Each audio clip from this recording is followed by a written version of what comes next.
Hello everyone, Beastfire1 here. Welcome to another live stream. We're doing some more Dream Daddy. As you saw, I saw Matt in chat there. What's up, Matt? Let's get it. Whoop whoop whoop whoop.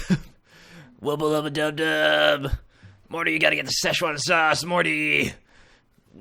Oh, Rick, did you see those guys at McDonald's? I don't think we should go there. No, Morty, they're fine. They're just super excited about Szechuan sauce, Morty. That's enough. That's all I'm gonna talk about that. Woo, boy. Okay. Did the intro work okay? Cause I messed up on that. I messed up on the intro. Sorry, guys. But the outro should work, hopefully, cause I know how to work OBS. I know how to do that. It's easy. Wub wub wub. Let's get it. All right. So let me do a quick stream. We're streaming Dream Daddy. Come and hang out. So I'm gonna type in the links. Hold on. I'm just sharing out. It's just sharing out. Yeah, it did. Don't worry. Okay, cool. Thanks. Cause it like I was monitoring my stream on Twitch, and then an ad played. I'm just like, oh crap. Stop it, please stop. Dream Daddy, Dream Daddy. Okay, I need to look for a Dream Daddy GIF, because that's how you pronounce it, a GIF. GIF Damien, because that's who we're going for today. We're going for Damien. Cause he's a cutie patootie. This one? No. I need a GIF. Where's the GIF? Ugh. Ooh, there's some sexy dads here. Ooh, baby girl. No, baby. No, baby, don't cry. Okay, Damien. No, baby, no, baby, don't cry.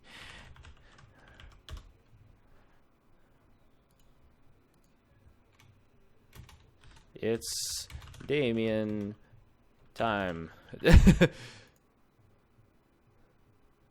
Hooray. Okay, that's uploaded. That's good. That's all good. Cool. JonTron noises. Phil, you make me angry, Phil. You just get a pot. You have to make a bowl out of a colander.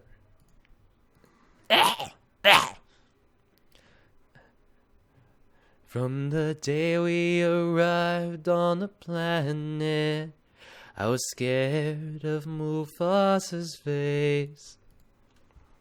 All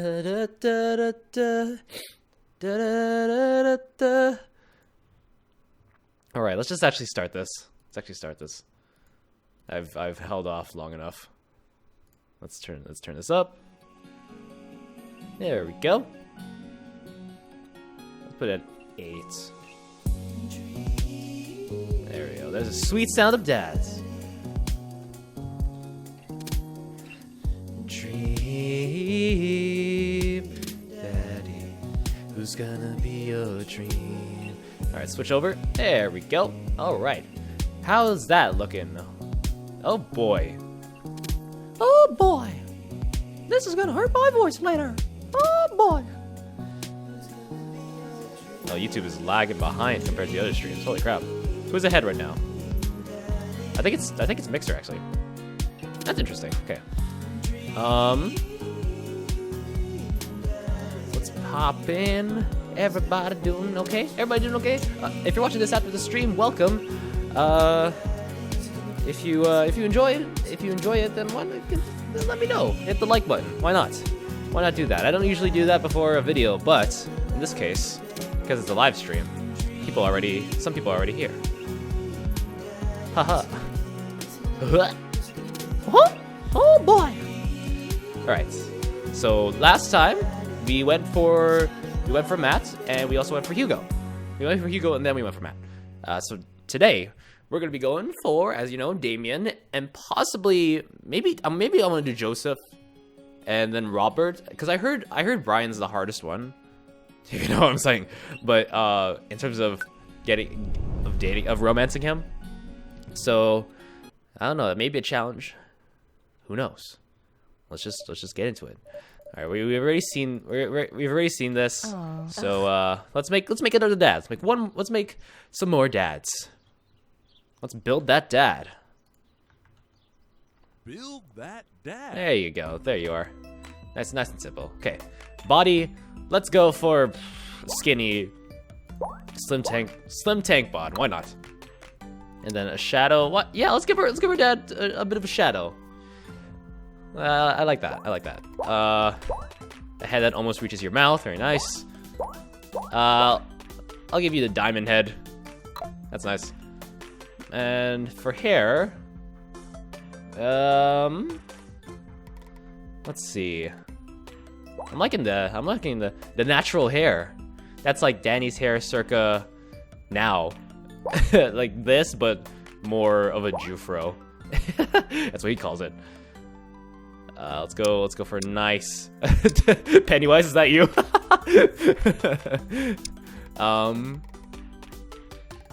Blue hair. Ooh. Oh wow. If I want to know what I look like with blue hair, then there I go. Red hair, like bright red hair.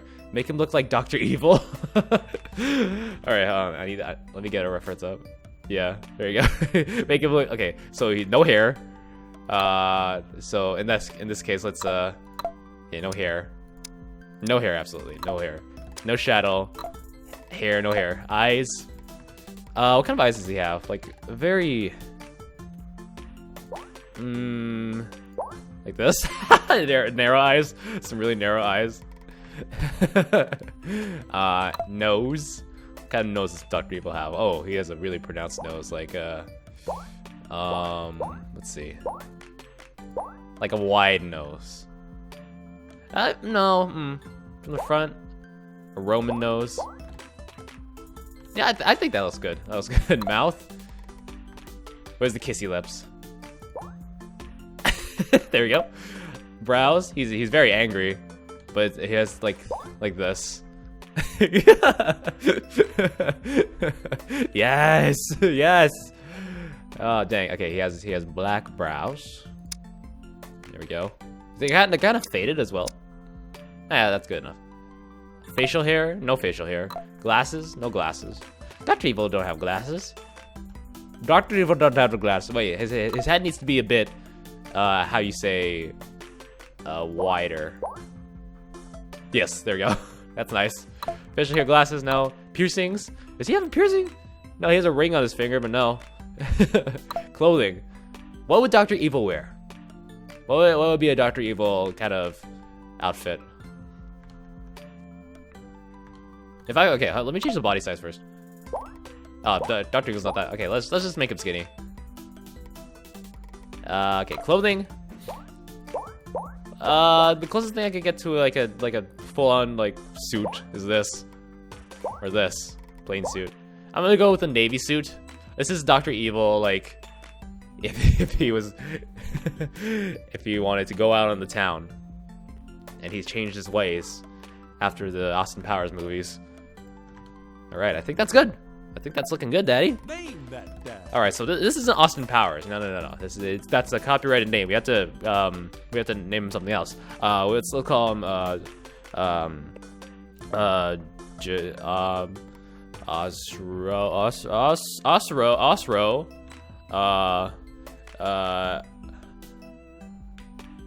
No. What am I doing?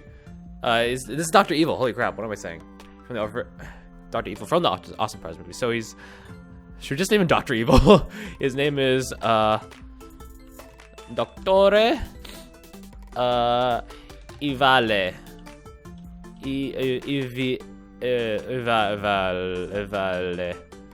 Dottore Ivale. Give him the full white. You're right. Yeah. Because there's no like full-on suit, and you can't change the color of it. Dottore Ivale. Let's just it'd be funny if it was just like, hello, Dr. Evil. First name Doctor, last name Evil. What's Dr. Evil's full name, actually? Dr. Evil, full name. Is that something? Douglas Powers. Yeah, because he's his brother. I forgot about that. Dougal McFlugel. Dougal McFlugel. There he is. That's Dr. Evil, otherwise known as Dougal McFlugel. I guess I can't get any more nicer than that. Be that dad. That dad. All right. We just spent. I swear we just spent most of the time just like building a dad. All right. Did you fall asleep packing? I'm sorry, Amanda. All right. Father and I. I get it. Try steal people's pets. That's an S. You're wrong either way, I believe. You were adopted, I guess. I've always chose adopted. Okay, we're going through the car ride. Two-car garage. Whoa! My lovely Amanda. Today we're going to go to our house that has rooms. Some coffee. If you do the dogs, then that's Brian. Let's okay, I'll save it right here. Let's unpack first. Such like to enjoy a healthy ice cream sandwich right now. We gotta get to work, kiddo. We need to make it snappy. You don't let the entire case of Shark Tank. Try not to make assumptions about people. Don't do it. Don't do it at all. I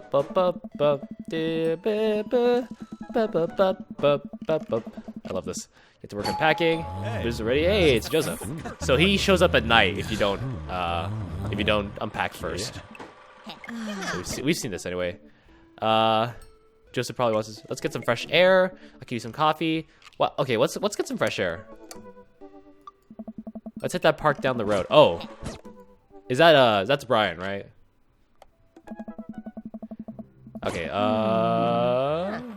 Yep, that's Brian. Okay, let's load up. Meet Joseph. Meet Brian. Let's go up to. Joseph probably wants his plate back. Was that the only choice I have? I think we got a ton of good neighbor points if I go over to Joseph's. Oh, hi. Oh, shoot. Sorry. Whoops. Whoops. Dougal.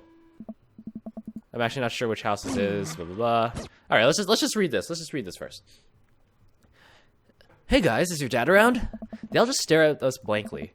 We just wanted to return this nice plate and thank you for the cookies. Jeez, these definitely are Joseph's kids. They all look exactly like him. Huh? They were really good. Come play with us. Come play. Come play with us. I mean, I heard they were good. I didn't get to eat any. I chuckled nervously. Well, okay, we're just gonna set this plate down on the ground real gentle and just back away slowly, right, Dad? Right, that's what we're gonna do.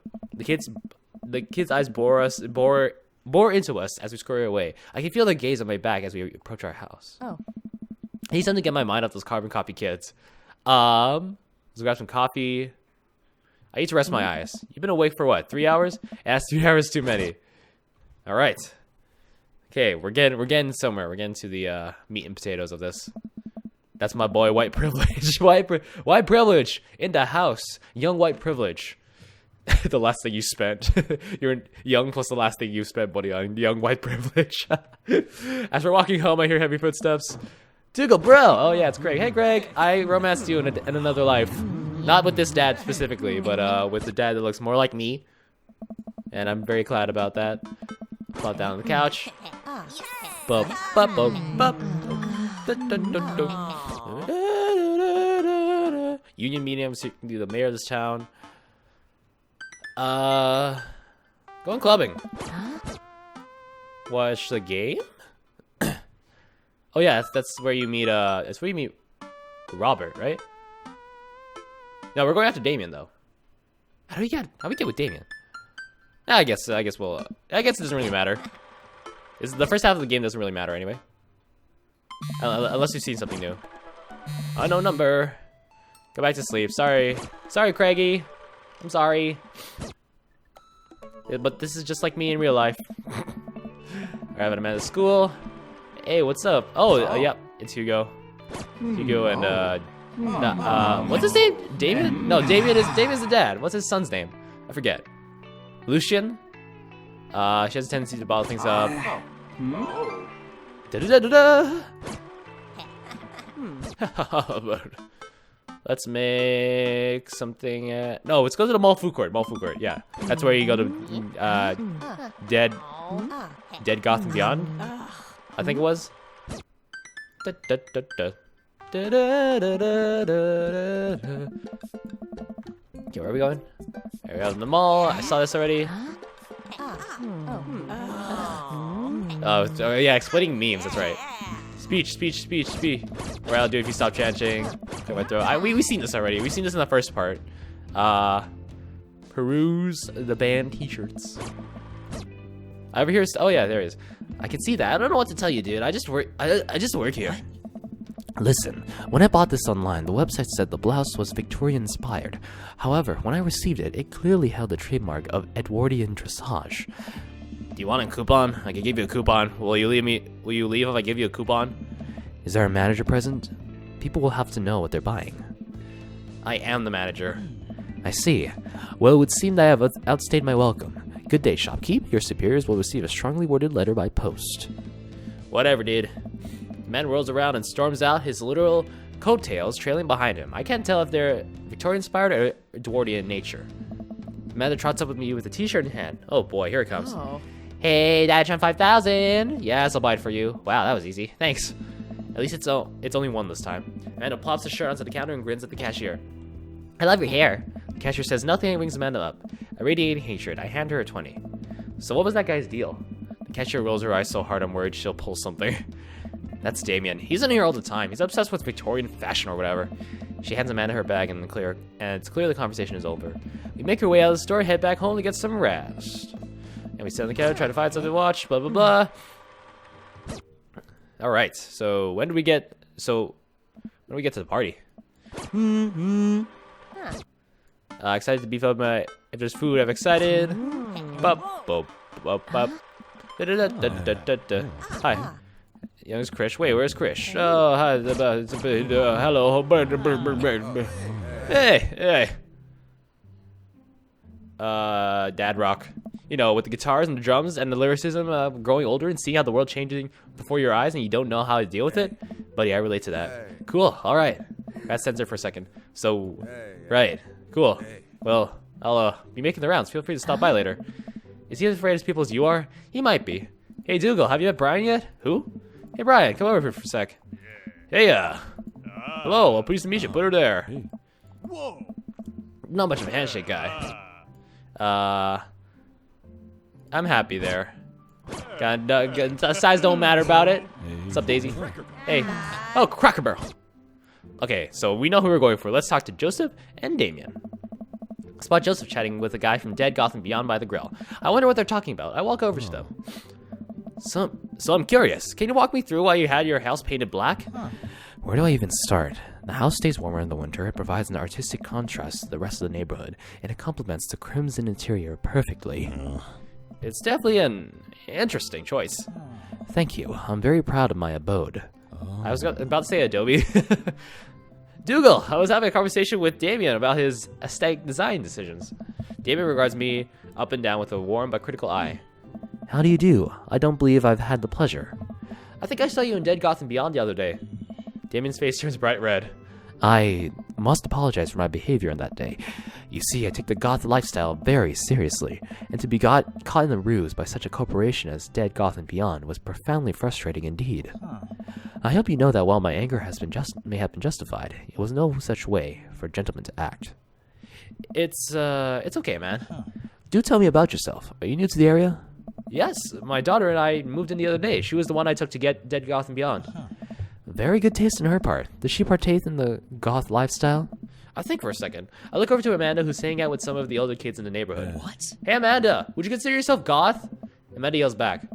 I wouldn't necessarily try to fall under one specific label, but I guess if I had to choose, I would more describe myself as twee hipster with some normcore leanings. Bats are cool, though. Ah, pity. Are you enjoying the party so far? Oh, definitely. Thanks so much for putting this on. It's nice to be in a cul-de-sac where everyone is so friendly and welcoming. Yeah, sir. Hey, Madonna, welcome. Madonna, welcome to the stream. I missed your message by like 4 minutes, but welcome anyway. Whoops, what'd I do? What'd I just do? No. Oh shoot, no. No, I didn't mean to do that. What did I do? Oh no. Oh no. Oh no. No no no no. No no no. This is not good. No, nope. Oh no. Matt, I'm sorry. Hold on. What did I just do? What was that? Oh man. Oh, I accidentally banned Matthew. Oh no. I'm sorry, Matt. Hold on. Let me change that real quick. Community settings, I think that's what it is.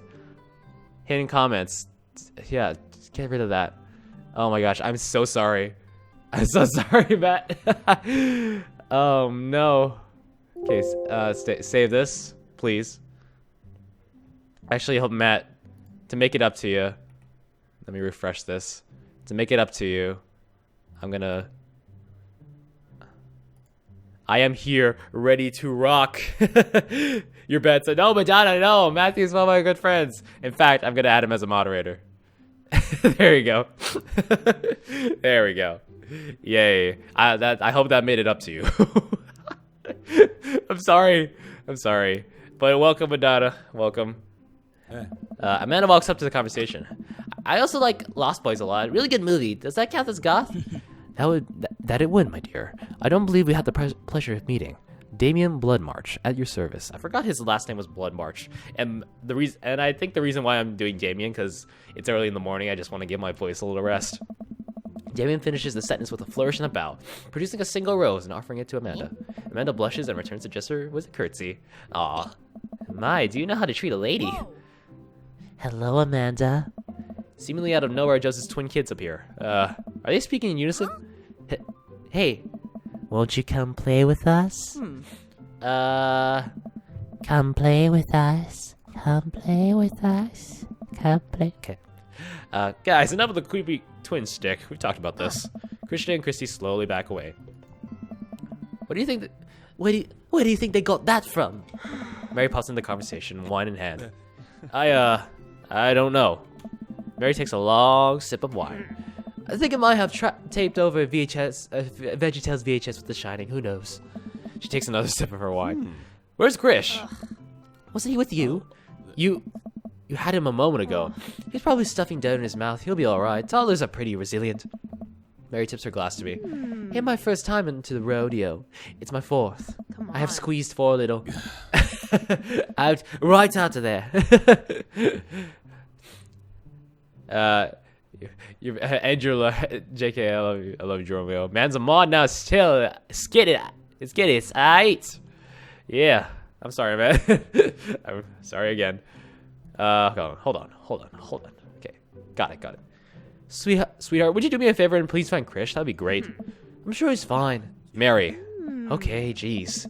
Mary finishes her wine and wanders off. Dad, can we go now? Ah, Lucian, have I introduced you to Dougal yet? Hey, it's that punk from Amanda's school.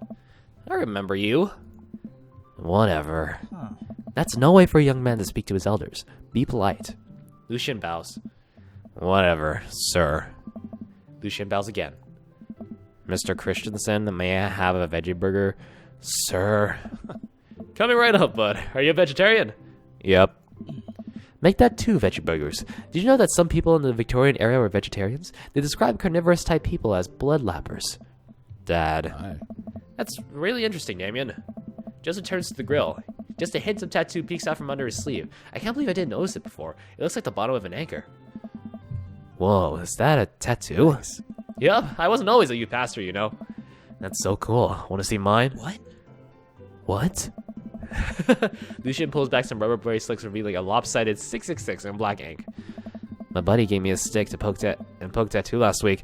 I think it's healing up pretty good. Lucian, we'll talk about this later. That's pretty cool. What's the significance of the tattoo? I don't know. I just thought it looked sick. Well, in my opinion, the only reason you need to get a tattoo is because you want one. Careful though, that number carries weight. Man, Joseph is a way cooler youth pastor than I thought. I just figured youth pastors pop out of the womb with a Bible. I wonder what he did before preaching. I don't know. I guess it's time for a burner time. As I figured do for some magic. And then we get to all the dad puns. Haha, they're all so funny. Man, it's so wild how all his dads in the same cul-de-sac. Kinda nice. Dad book, yeah. Yeah, I mean, I got a burger to me. Alright. Trying to make assumptions about people. Matt and I arrive home. And let's see how long I can sleep for. Da-da-da, waiting for Amanda. I have a right to be concerned. Sorry, Amanda. Love you, sweetie. I trust you to make good decisions. Team McFlugel. I forgot about that. Team McFlugel, baby. Oh, yeah.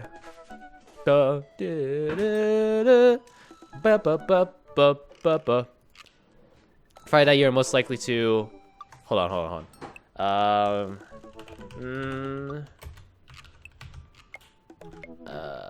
Yep. Let's see. Okay, I don't think this matters anyway. So on a Friday night, you're most likely to torture my children with dad puns. One thing you take to deserted island. I don't need anything. My survival skills. Train me for this. Street smarts. I wanted to be the president of space. Sean Connery's entire filmography. Ideal date. Arson. Well, you never leave home without a sensible guardian. Spend a lot of time thinking about how proud I am of my child. Profile complete. Yeah. Welcome. You got dads. Damien. Alright. How do you do? I have finally decided to join this information superhighway. I'm not entirely sure how this works, but I will try my best to understand. I love long strolls through graveyards and spending time with my son. If you would ever like to chat about the latest in Victorian fashion, the inevitability of our own demise, or black cats. That took a turn. Please send me a letter. A letter. I'll send you a message instead. Sorry, dude. Listen to True Crime podcasts, so I taxidermy my newest specimens. Oh, you taxidermy. It's like Susie. A coffin. Turn on pronouncing bosom correctly. Bosom. Heck yeah, it's time to bosom. I don't know. What did you want to be able to grow up? A bat? A fort? Our house horror? What's your ideal date? It's night. We're at an industrial dark wave club in Berlin. The music drums to the beat of our hearts. Gonna take me a lot, take me away from you.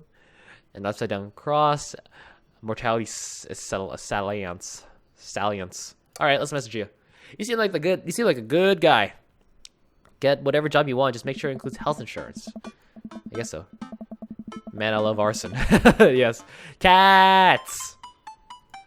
Yeah, for those of you who don't know, Madonna runs a channel called Happening Meow. And she talks about cat stuff all around the world. And she went to a couple cat cafes, so you should go check it out. Search up Happening Meow. She's on Facebook and Twitter and YouTube as well. Let's get it. Damien seemed really interesting. A little odd, but interesting. I think I should hang out with him to get to know him a little better. I navigate to Damien's dadbook page and type out a message. I send him a letter. Hey dude, you seem cool. We should hang out sometime. Some Tim. I sit there for a minute before I see that Damien's typing. But then he keeps typing and typing.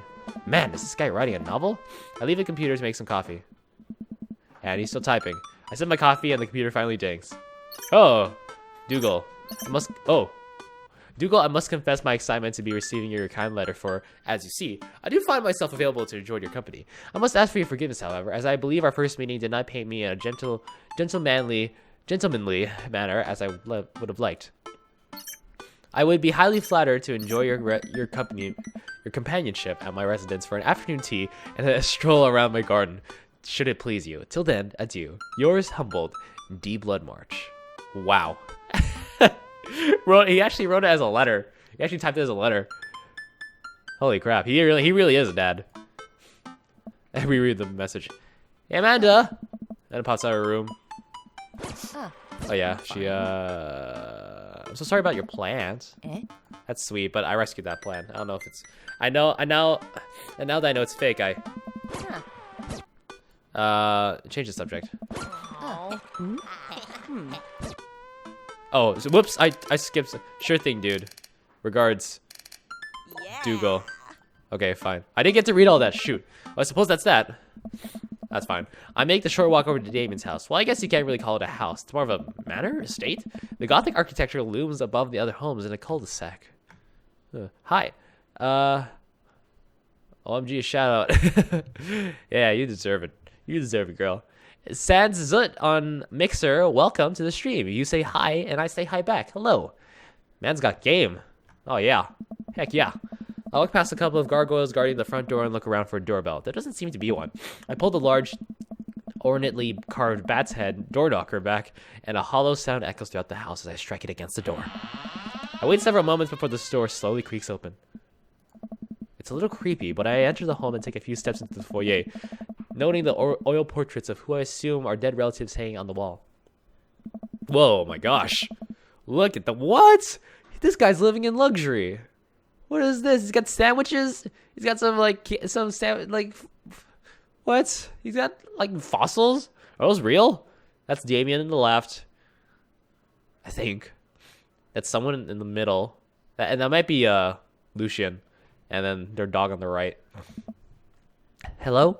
Silence. An oil lamp in the corner flickers dimly, casting ominous shadows against the wall. I mean, I kind of like you, dude, but like I think you're coming on too pretty hard. Hello? But I feel like all the people in the paintings are staring straight at me because per perception. Why is it so cold in here? Where's Damien? Dougal, pleasure to have you in my home. I look up and see Damien standing at the top of a majestic staircase with a walking candle holder. What's with the door slamming shut? Oh, sorry, there was a draft. And the door creaking open when I knocked? I accidentally left the door unlocked.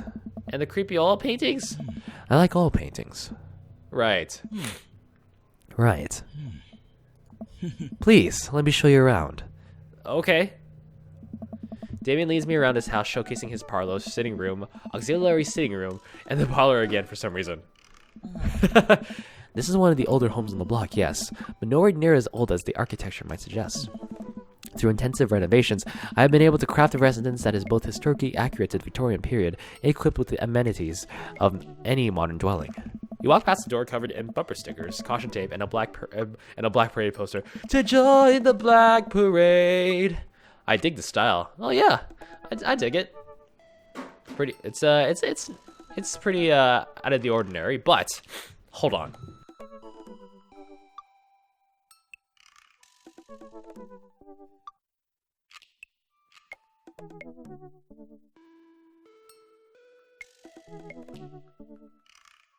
Did I listen to My Chemical Romance in the Victoria area? That's my son's room. You know how the rebellious teenage years are. Onward, there's more to see. When I was a young boy, my father took me into the copyright strike. We reach a door at the end of the hall that Damien opens with a flourish. And this is the library.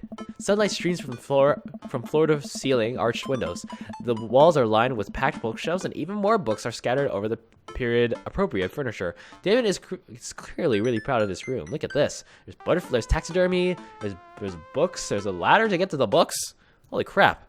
This is weird. This is very weird. Okay. Look out the window, look at the butterflies, pick up a book. What do I do? Oh. Let's look out the windows. I walk to the window and I'm greeted by a beautiful view of Damien's backyard. It showcases a beautiful view of the rest of the cul-de-sac. Hey, I can see Craig on his lawn. He's doing push-ups with his daughters on his back. Dang. He sees me and waves happily, doing push-ups with one hand now. Dang. Did you know that Victorians spent at least 20 hours a week gazing out longingly out the full-length windows? Wait, really? No, but Victorians did appreciate telling a good joke. Haha, y'all. Look at the butterflies. I walk up to the glass display of pinned bugs on the wall. It's pretty impressive. Nice bugs. I pinned them all myself. Maybe I should show you how sometime. I'm concerned I would stick the pin right through my finger. Ah, the pinner's gambit. Is that a thing? No. Okay, pick up a book. You know, Dougal, in the Victorian era there was some controversy surrounding reading.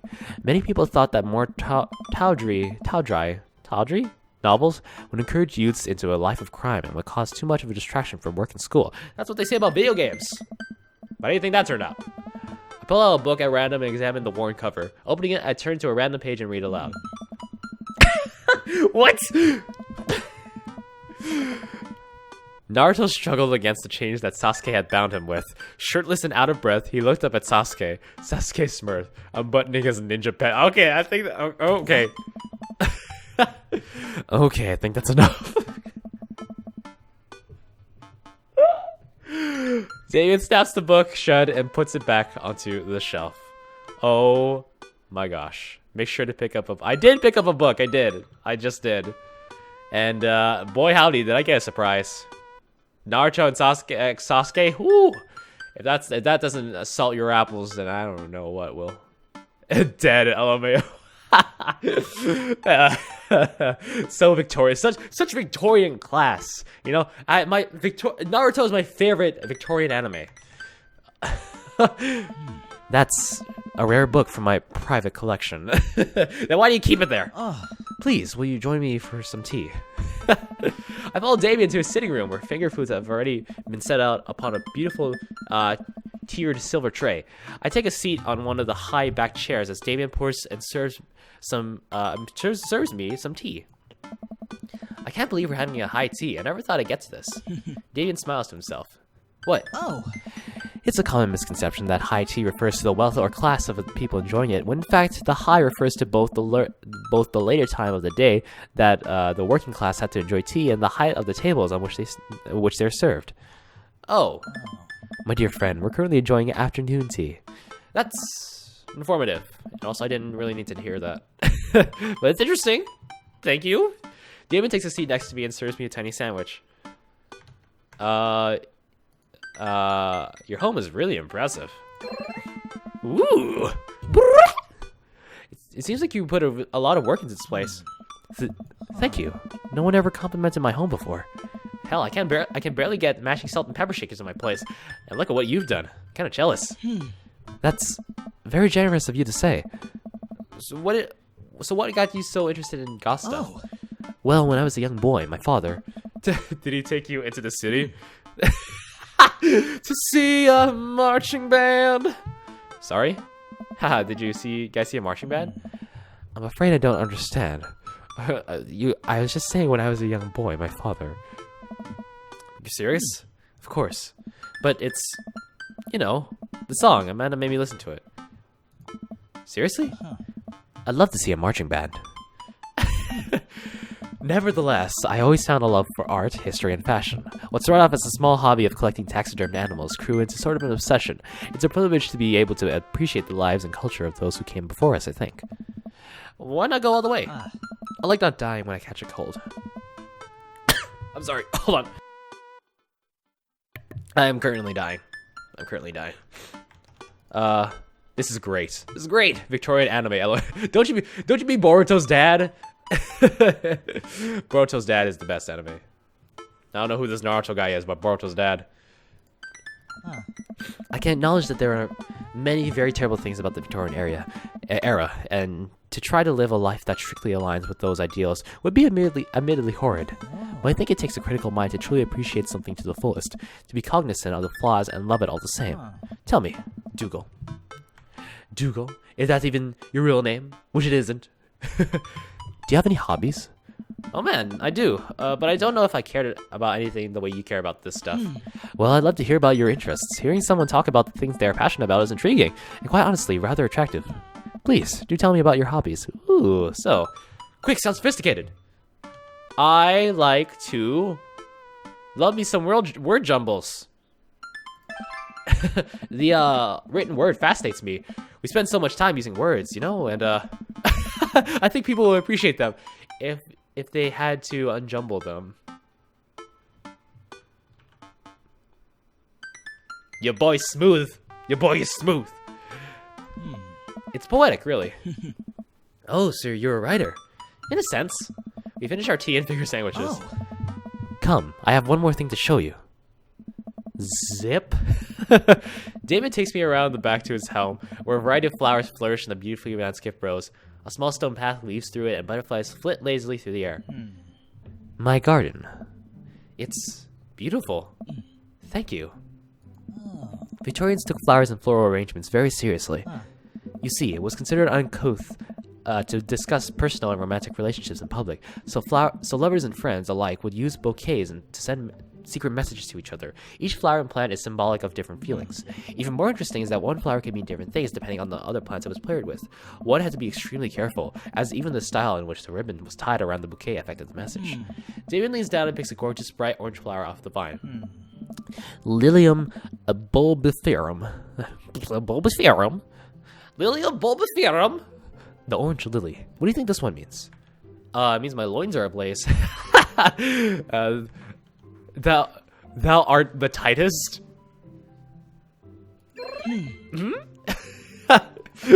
The orange lily is actually symbolic of pure hatred, actually. Well, and that's precisely why floral arrangement is so challenging. What's your favorite type of flower? I like snapdragons. That's actually a kind of processor. My hobbies are being evil. Yeah, basically. I love me some evil stuff. So the walkthrough. I'm working at a walkthrough, by the way, so I can just get through this. It says Snapdragons. Snapdragon is actually a processor.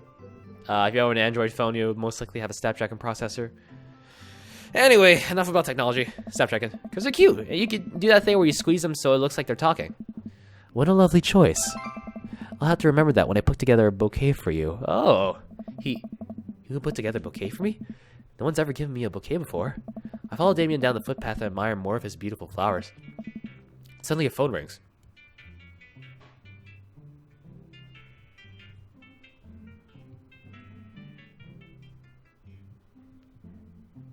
It's very Victorian. Did you guys hear that? Oh, Dougal, will you excuse me? I must take this. He pulls out a cell phone from his pocket. I'm a little surprised it's not a rotary phone. Go for it. Damien smiles and walks back to the house. I take a deep breath and enjoy the heavily perfumed air. What a lovely yard. This makes me wish I had put a little more effort into that garden Amanda and I tried to start one time. Our watermelons grew to the size of cherry tomatoes and then died immediately. Oh, hey, a gargoyle. Oh, no, I knocked the gargoyle. Uh-oh. Fix that garg. Oh, start. Oh, what? No, that's not it. Okay, okay, you go here. Crap. Does this go behind like this? No, okay, it's this piece first. Oh god, which way does it go? Which way does it go? Oh god, oh god. Oh god. How does this go? Like this. Oh, I can flip it. Oh, I'm an idiot. Okay, like this. And then this goes like this. And then this goes like this. Uh-oh. Which way? This way? No, this way. It's pointing up. There we go. Yes, our secret. Oh, man, that was out of nowhere. Bulbapedia? the walkthrough is on Bulbapedia. Ooh, that was a close one. Oh, here comes Damien. He looks upset. Dougal, my sincerest apologies to have kept you waiting. There's an urgent matter that I must attend to, so I'm afraid I must take my leave. No problem, dude. Everything all right? Damien worries the hem of his coat with his fingers and looks away. Everything is perfectly fine, but it's Lucien. What's wrong? He appears to have, well, his teacher needs me to come to the school post haste. Do you need help? Oh no, you don't have to. Let me come with you. Us. Dad's gonna stick together. You're right. This is one of Lucien's more elaborate stunts. I would greatly treasure having another parent by my side. Let's go. Damien and I walk over to school and are immediately greeted by an anxious-looking Hugo. Hey, Damien. You're here in record time. I wouldn't miss it for the world, dear friend. Wow, whatever it is, it doesn't seem like this is Hugo and Damien's first time to the My Kids Are in Trouble rodeo. What is it this time? Oh. This, Damien, you have to see to believe. Damien, you have to see to believe. Damien and I fall to step behind Hugo, who leads us through the busy corridors of the school. We pass by several classes in session, and I vaguely wonder if Amanda's around. Hugo eventually ushers us into a small boiler room with a flight of rickety stairs leading down into darkness. Watch your step. I can hear faint voices dripping up from the basement, and they don't sound happy. As I'm led into the depths of the school, oh my god, this music! I recall the antics I got into as an angsty middle schooler. At least I had enough sense to stay out of creepy basements. Oh, hello. We find another teacher in the boiler room, tucked away in the back of the basement. With him are Lucian and Ernest, Hugo's son. Lucian has a bloody nose. Thanks for coming. I can't make heads or tails of this. I look around the scene of the crime and see a bunch of bricks. Brown bricks. Brown bricks. On the brown train. And some masonry tools scattered around. What happened here? Ernest punched me. Lucian tried to kill me. I was not trying to kill you. Stupid. I was just trying to build a brick wall around you and see what would happen. You promised me there was wine down here. You tricked me. Whoa, wait a second. Lucian, did you try to cask of Amontillado? Ernest? What? I'm neither confirming nor denying that. I turned to Damien and whispered to him. What's cask of Amontillado? It's a classic Edgar Allan Poe short story where a man gets his enemy drunk, lures him down to the cellar with the promise of wine of fine vintage, and then buries him alive behind the brick wall. It's a lovely story. So wait, Lucian, you tried to do that to him? I was curious to see how it would turn out. I wasn't actually going to leave him there. What was the thought process here? That Ernest was just going to sit while you slowly built a tomb around him? Well, it worked for like 20 minutes because he's an idiot. But then he realized that I had lied about the wine. And you were cackling maniacally. That sort of tipped me off. Ernest, 20 minutes? Dad. What? It took you 20 minutes? Son, we just did an entire 2-week unit on the cask of Amontillado, and it took you 20 minutes to realize Lucian was leading you into elaborate ruse? Did you even read the story? I read the first 5 pages, and then read a review of the movie. Huh? It's only 5 pages long, and there is no movie. Yeah, you're right. I paid Lucian to read it for me. Actually, he didn't even pay me, so when you think about it, this was me teaching him a lesson. Damien and Hugo both have their heads in their hands. Guys are always telling me to engage in the literature, and I did. I don't see a problem here. Alright, I'm finally just under... What the hell? Don't do whatever that was. Again, you two are both suspended for a week. Ernest and Lucian high five. The teacher starts to stump up the stairs. Hugo, I'll cover your class. Take your son home. Mr. Bloodmarch, you too. Thank you. Sorry. Thank you for your mediation. That was gross. I'm sorry what I just did. We all head up the stairs and out to school in tense silence. Oh boy. Wow. Wowie, wow. That was intense. I gotta admit. Holy crap. Okay, let's go back. Lucian, Damien, and I all pile in my car and begin to drive home. Lucian immediately puts his hood up and stares out the window angrily. I'm not going to therapy again. Oh, no. I know, son. It's entirely up to you whether or not you want to go. But I care about you and I can see that you're struggling. So if you do decide that you would like to speak to a professional about your feelings, we could do that too. Maybe you could spend this next week looking for a summer job. I know how much you want your own car. I can't believe Damon's keeping his cool. I'm impressed. Fine. Thanks for not freaking out too hard. I love you, son. Lucian continues staring out the window. Love you too. We spend the rest of the drive in relative silence.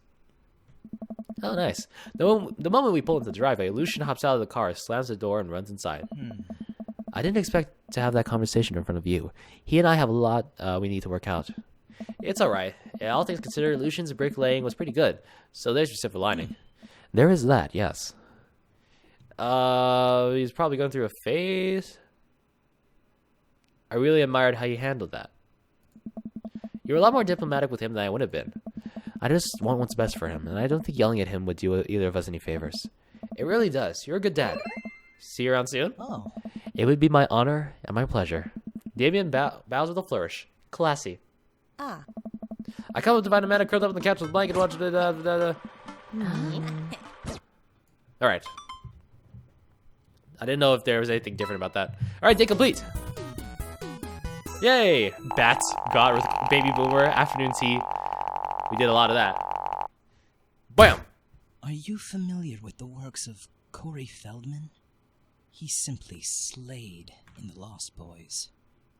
The Lost Boys. Oh, Corey Feldman. He's great. While I'm doing my afternoon word jumbles, I hear a mail truck pull up the cul-de-sac, coupons. Oh yeah, the mail. And we're going to the pier, and then we eat some food. All right, always bring a war chest. Welcome. You got that. All right, let's message Damien once more. Here we go. I had a lot of fun hanging out with Damien the other day. I wonder what he's up to. I open up Dad book and start writing him a message when Amanda walks in the door. Dad, you got a letter. Oh, is it from Grandma? No, it's from Damien. Whoa, can I see it? Amanda hands me a piece of old parchment, folded into an envelope and sealed with purple wax. Dang, this dude goes all out. I pry off the seal and unfold the letter. In the most beautiful... Hold on. Sorry, that was loud. In the most beautiful calligraphy, the letter reads... Dearest Dougal, I hope you'll find my continued correspondence endearing, rather than trying. One can only hope that my use of the slower, more traditional form of communication will showcase my sincere and earnest sentiment that I greatly enjoyed our time together. I write this hastily under the warm embrace of excitement, fearful that I may misstep and speak towards something unwelcome. For now, I hope that you might forgive my boldness. I will simply say that your company has greatly occupied my thoughts. While the afternoon may have been derailed by forces unforeseen, your companionship helped a great deal, not only in the discipline of my child, but in the morale of my spirit. And for that, I thank you. That said, Dougal, if you allow me, it would mean the world to me if I could enjoy more of your time. Perhaps a trip to the cinema followed by a moonlit stroll would be your taste. I eagerly await your response. With great respect, D. Blood March. Amanda and I both look up from the letter. Wow, he's good. So you gonna catch a movie with him? Yeah, I better message him on Dad book and let him know. Amanda slaps my laptop shut. You have to write it back. A real letter. But my handwriting looks like two toddlers fighting over a crayon. Dad, you have to. He wrote you a letter. That's so cool. No one does that anymore. It's a shame. Will you help me? I need to class this up. Father, I was made for this. Here's what you do. Find tickets to a show that you two will like, then enclose them in the letter. Oh, that's classy. Amanda and I hop onto my laptop and peruse showtimes. He doesn't seem like a romantic comedy type of guy. Oh, here's one. Vampire Crusade 2? Evil Never Dies. I don't know, that sounds kind of stupid. Actually, it's a critically acclaimed exploration into the ennui of existence. It really turns the vampire trope on its head. Really? Nah, there's just a lot of blood in vampire I almost read that. Vampire katas. Okay. Well, let's roll the dice. I purchase the tickets and print them out, then sit down at the table with Amanda to try drafting a nice letter. I start writing. Damien. Hey. Damien. What's up? I do hope this letter finds you in good health. Good one. What's next? I must confess on my amateur control of the written word. Jeez, Dad, have some faith in yourself. Okay, we're trucking along. Let him know how you're feeling. You find me in good spirits, for I felt very much the same after our last encounter. The earnest crap was pretty messed up. Okay, nice. Ask him to hang out already. True art takes time, Amanda. Like he did. While a strange turn of events, I found myself enamored of the situation at hand. Bring it home, Bring it home, Pops. It would bring me great pleasure to escort you to the cinema. Cinema. Escort you to the cinema. Smooth. Calling it the cinema is a classy move. Enclosed, you'll find 2 tickets to Vampire Crusade 2, Evil Never Dies, which I'm sure you will find both titillating and enjoyable. Namaste. And then I sign my name, full name. Fancier that way. Dougal McFlugal. Is this okay? Amanda reads over my sloppy handwriting. I do hope this control the written word, as well as my even more amateur penmanship. Your letter found me in good spirits. It would be good for enjoyable. Namaste, Dougal McFlugal. You spelled his name wrong. What? Nah, I'm just trying to keep you on your toes. Now all you have to do is seal it and put it in the mailbox. Can I seal it with tape? Yeah. That's not authentic enough. I have an idea. I'll be right back. Amanda leaves the room and returns with a candle, a lighter, and a small piece of wood. You gotta have a wax seal. She lights the candle, which starts to burn down and form a pool of melted wax. What's the other thing? Amanda pours some of the wax into a folded letter and expertly presses a small piece of wood into it. She lets it dry for a second and pulls the wood away, revealing, "Here it is, your sigil. A little kitten with a bow on its head. Awesome. Scrapbook and stuff always comes in clutch. Well, I guess all there is to do is deliver it to his doorstep now, huh? Oh, I thought we were getting a carrier pigeon to do it. I already called my guy. I have a pigeon guy. Marcus has good pigeons. Don't get your pigeons from Anthony. They're no good. I don't want to know if any of this is true. I head outside to walk over to Damien's house. I slip the letter into the slot of his door and go back home. Mission accomplished? Now we play the waiting game. There's the phone ringing. And I finally rose around where I'm supposed to meet with Damien. The next day, he had left another beautifully crafted letter thanking me for mine and agreeing to the evening. I'm at a house to pick out a nice outfit, and I show up to the theater a little bit early. It's a chilly night, and the theater is kind of crowded, but still nice. How do you do? I jump at the sound of his voice and turn around. I see Damien right behind me. You almost gave me a heart attack. How long were you there for? I don't know. I just walked up. My apologies for frightening you. Was that thunder? Is it gonna rain soon? I didn't hear anything. What? What? Regardless, the hour grows close. Shall we take our seats in the cinema? I must thank you again for purchasing our tickets. Please, allow me to repay the deed in Sour Patch Kids, or perhaps Milk Duds. I think, hold on. There's a phone ringing. Hold on, I gotta mute for a second.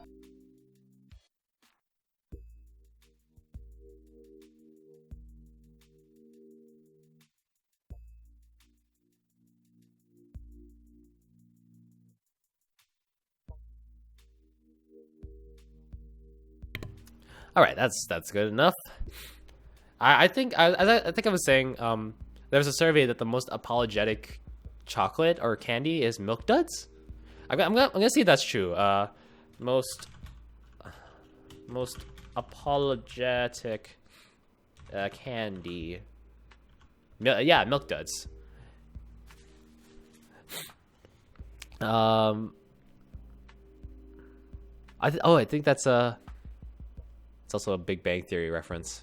I forgot about that.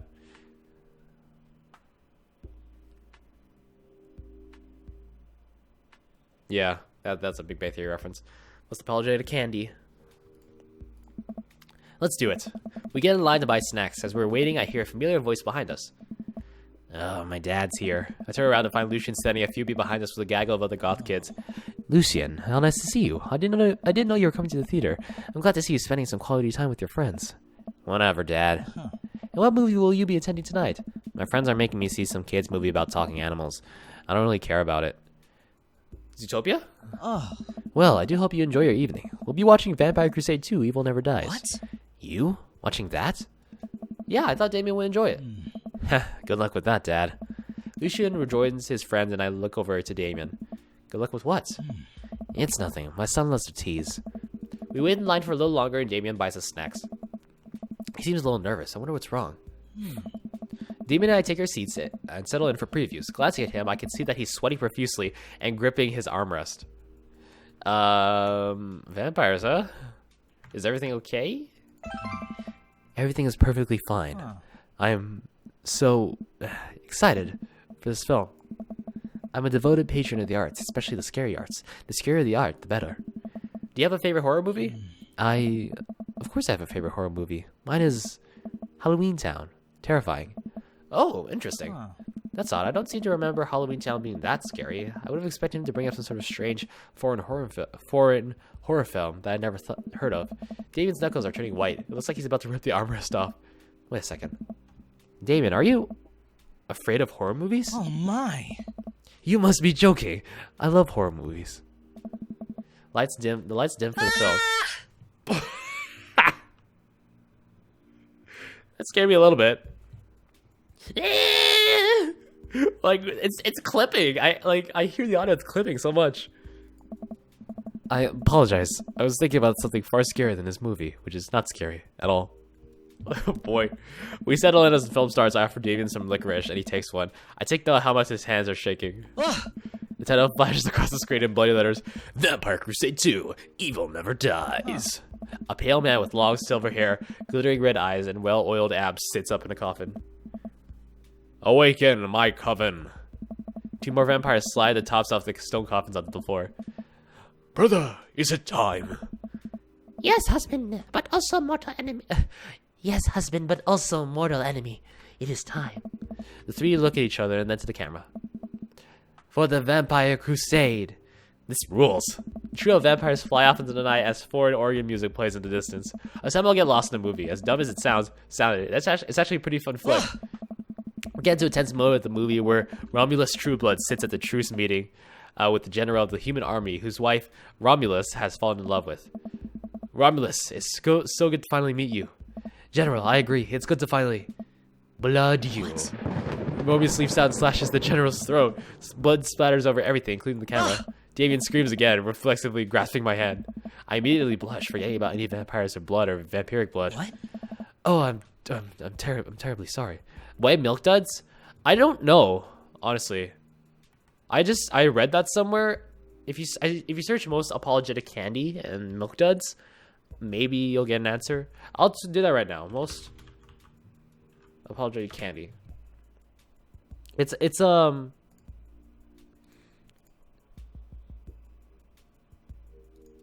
a Big Bang Theory reference. Big Bang. According to Wikipedia, episode of Big Bang Theory, Rajesh unsuccessfully proposes Junior Mints as an alternative to Sheldon Cooper's assertion that Milk Duds, with their self-deprecating name and remarkably mild flavor, are the most apologetic of boxed candies. So it's just a Big Bang Theory reference. But I guess that's kind of makes sense. What is this? What is this you're typing in, Matt? What is this? What is this? Translate. What is this? It's stupid is not something I am afraid of. Is that like Baka or something? I'm not scared of this or anything. I'm not holding your hand because I'm scared, Baka. Damien retracts his hand and places it back in his lap. I was writing a novel in my head about blood magic, and I got into an extremely scary section. Wow, you're a really good writer then. Damien goes back to quietly stressing out over the movie. It's kind of cute that he won't admit that he's afraid of it. I wish he would hold my hand again. Maybe I could do something to try and make it feel comfortable. I've got it. I'll do what all dads do best. Talk during the movie. Tell a dad joke, point out plot hole, ask what's happening. I think everything's... Hello, you've been selected to participate. Oh, hello, hi. Why did that happen? Okay. That was like a ad. It's one of those websites where you click on it and then like it's an ad. Tell a dad joke. Let's do that. Where does the dog go when it loses its tail? What? Where? To the retail store. I yelled that last bit a little too loud for a crowded movie theater, but I could see a smile form on Damien's face. Good one, Dougal. The rest of the movie goes by relatively smoothly with only a few whimpers from Damien. Maybe he would have liked the romantic comedy better. We get to the final scene of the movie where Romulus Bad Blood and the general's wife embrace each other in his crypt. It appears that the true Vampire Crusade was a Vampire Crusade in our hearts. Our cold... how many times are they going to say the name of the movie? Romulus and the general's wife begin making out hard. The film fades to black and the end appears on the screen. But then it hard cuts to Demetrius and his rival lover Carmela, who watched the two from afar. Oh no, twist ending. Our bloodline has been pure for 1,000 years. Romulus has betrayed us by loving a human woman. It will only be a short time before the next Vampire Crusade 3, evil must die again. They blatantly say, what kind of movie does that? More thunder, more ominous organs. The movie fades out again, and a bloody question mark now accompanies the end. Damien and I walk out of the movie theater. That was a stupid movie. That was a dumb, stupid movie. I love it. Damien and I walk out of the movie theater amidst throngs of chattering moviegoers. He's a little more pale than I remember, but otherwise survived the encounter. He's probably dripping with sweat. He even seems kind of invigorated. What an interesting film. While the premise admittedly struck me as pedestrian, I was intrigued by its narrow, harrowing love story and great attention to detail in regards to vampiric lore. Yeah, it was pretty good. A lot more vampire tatas than I thought there would be. Come, the night is young. Let's take a stroll. Damien is making a point of not telling me where he's taking me. Still, I'm enjoying the walk and the cool night air. But being alone here with Damien is a lot better than being in a crowded theater. Lovely night, isn't it? As lovely as the company, yes. Oh, no. Oh, you. Oh, stop it. Oh, stop. He thinks I'm lovely. Dang. Okay, here comes a smooth response. Thanks. Okay, cool. Thanks. No. No problem. Crushed it. You both stand there feeling a little awkward. I sure am one smooth operator. Are you getting a little hungry? We could maybe stop off and grab something to eat. Worry not, friend. No, I have a plan. We turn the corner and are greeted by the gates of a cemetery? What? Are we going in there? A little bit of Victorian flavor, Dougal. Trust me. I'm a bit nervous, but Damien hasn't led me wrong yet. Whoa. I follow his lead as we walk through the cemetery. Oh, excuse me. Statues of angels stare down at us as we follow a path through the faded tombstones. As we crest a small hill, we get a beautiful view of the city. The night lights sparkle around us. I gotta hand it to him. For being in the cemetery, this is strangely romantic. Picnicking in graveyards is an old Victorian tradition, an appropriate finish to an evening after a vampire movie, wouldn't you say? With a flourish, Jamie produces a blanket and a picnic basket. Wait, where are you hiding that? Under my cloak? Oh, right. And up my rear. Whoops, that's the. I didn't know the intro was playing the whole time. I did that. Oh man, that ruins it. That's fine. That's fine. My reactions are stupid anyway. Hold on, let me switch back. There we go. This music is interesting though. It is interesting.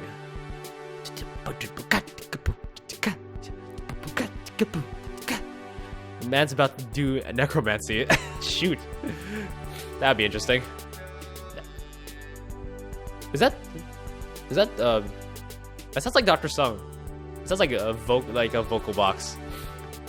That's interesting. In the Victorian area, there were no public art galleries, parks, or botanical gardens to speak of. Once rural graveyards became a more popular alternative to church burials, they became the only place that people could see beautiful plant life and find sculptures. That makes sense. This is pretty nice. I have a question, though. How are you so okay with being in the graveyard, but you had trouble handling a scary movie? Oh my. I wasn't. He sighs deeply. Okay, yes, I was extremely scared by that movie. I was not writing a book about blood magic in my head. I've never been good at those. Sorry? I just feel as if because of how I look and act, people expect me to love horror films, so I must play the part. Truth be told, I don't know if I have the constitution for them at times. Damien, I'm so sorry. If I would know, I would have suggested another film. Another movie. Man. It's quite alright. I actually did find myself enjoying this one, thanks to your help. Graveyards, however, I think there's something rather beautiful about death. Cemeteries are traditionally built away from the city, away from the realm of the living, and it keeps us rather separated from it. To acknowledge death and become comfortable with it, I think gives us a certain intimate knowledge of ourselves. To sit amongst generations of those who came before us, to be truly alive in the midst of so much death, brings me great comfort. Death helps me appreciate life, to savor every second.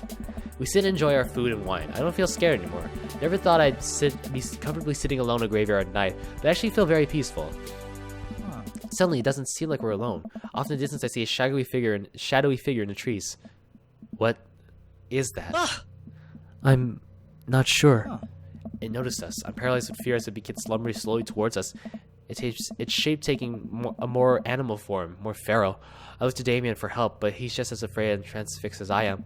I want to scream, but it's stuck in my throat. The creature's getting closer, moving faster. Woof! Oh. It's a dog. As it finally comes close to the friendliest, dumbest little Boston Terrier I've ever seen pulls its owner towards us. The dog trots over to Damien and sniffs at his hand. Damien looks ecstatic. He ruffles the dog's fur happily. What a beautiful dog! Hey, we both look up, not expecting to see Robert! Oh my goodness, that's your dog? Oh man, he's so cute! Look at him! Look at the little fella! Aw, look at him. He's so cute. Oh, you're just the cutest, aren't you? Oh, he's so cute.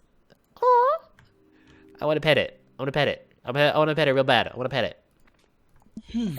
Robert, what are you doing out here on this lovely evening? Hunting cryptids. What? What? I didn't know you had a dog. This isn't my dog. I found her wandering in the street. I put a leash on her, and now we're walking through this graveyard together. Hunting cryptids. Damien and I share a look. May I give her a treat? Sure. Wouldn't give her cheese though. Not to worry. Damien reaches into the depths of his cloak and produces a small dog treat. What else is he keeping in there? The dog laps up the treat and crunches away, tail wagging furiously. Damien continues to smooth down the fur. Thanks. My absolute pleasure. Damien shakes the dog's paw. Lovely to meet you, my friend. May our paths cross again. Robert and his dog disappear into the darkness again. Damien stares after them. I didn't know you liked dogs.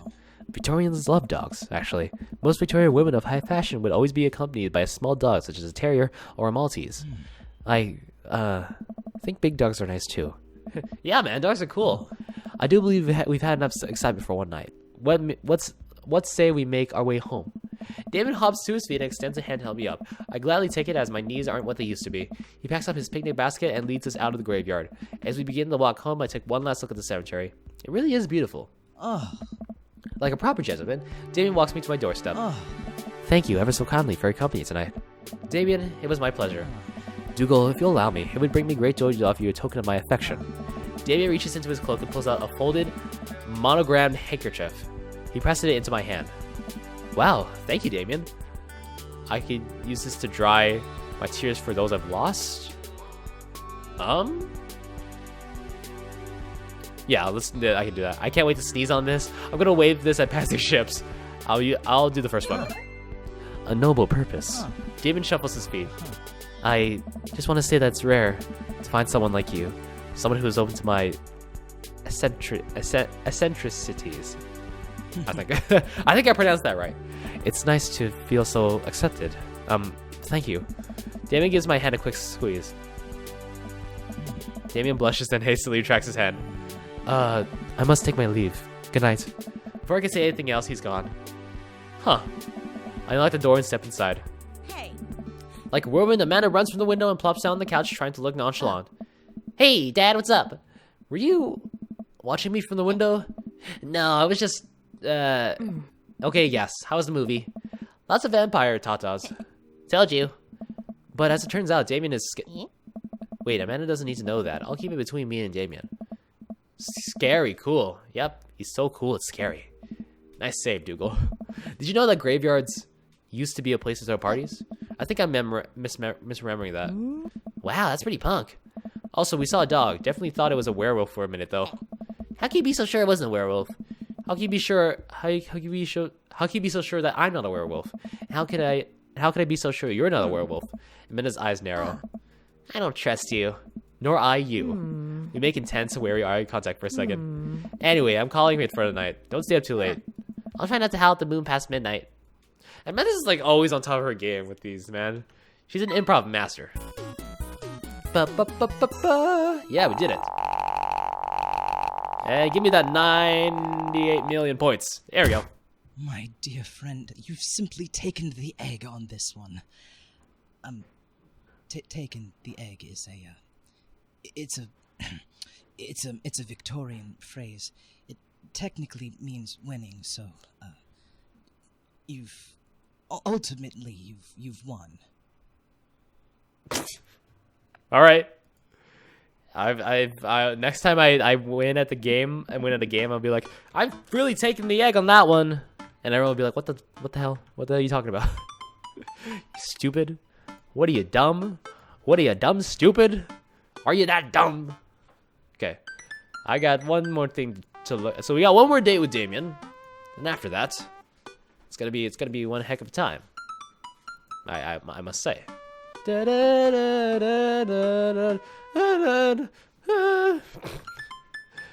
Let's see. That's not it. Okay. Well, it's been a long day. I'm just about ready to pack it in. After a few bites of ice cream from the freezer, I turn out the lights. I wonder if Amanda's still awake. Is she crying? Oh yeah, we went through this. I'll leave her alone. Huh? Oh. Oh, ow. I forgot that happens. Oh. And I make her a cake.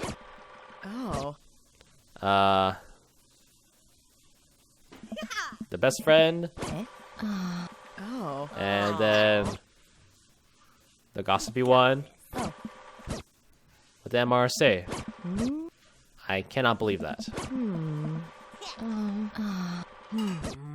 It's not dumb. Not dumb to have feelings.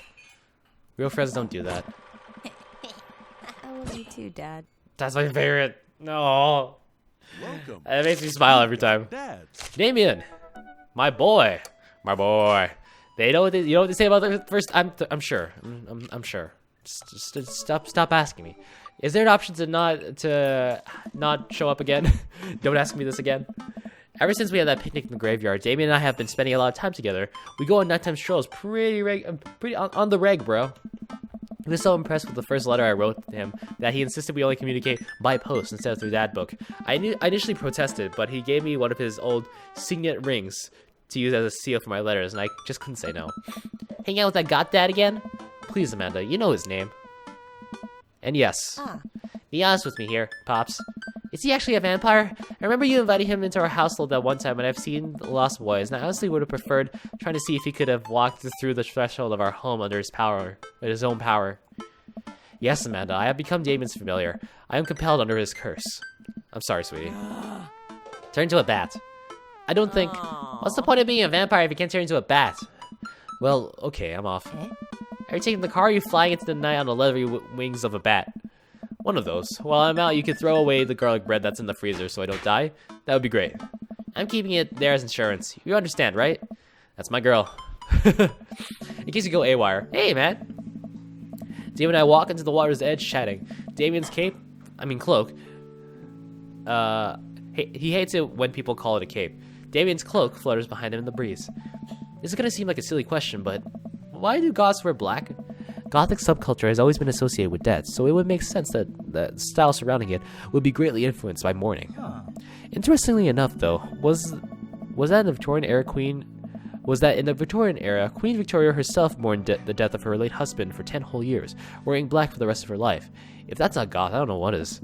I have another question. Go ahead. How are you so comfortable with death? You mentioned in the graveyard that it helps you appreciate your life, or something. I've experienced several losses over the course of my life, and I truly believe the only manageable way to cope with it is to accept that death is simply a part of living. It's a single universal truth for every human who has ever lived. I'm going to die, you're going to die, and life carries on without us. Doesn't that make you feel scared? Not at all. Without the advances of modern science, death was everywhere in the Victoria area. And yet, funerals were major social functions.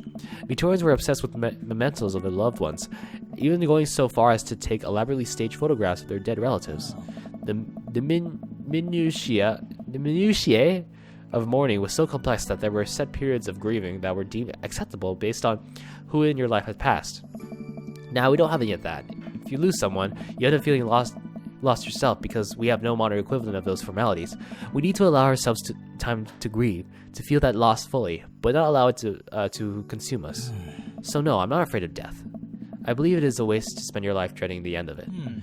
The time we have here is brief and fleeting, occasionally cruel, but it is all times precious to stare death in the face and live despite that. I think is a noble existence. Let's save the mourning for the dead. Wow, that's actually very true. Life ends eventually, right? So you gotta make the most of it, and you gotta do what you love to do.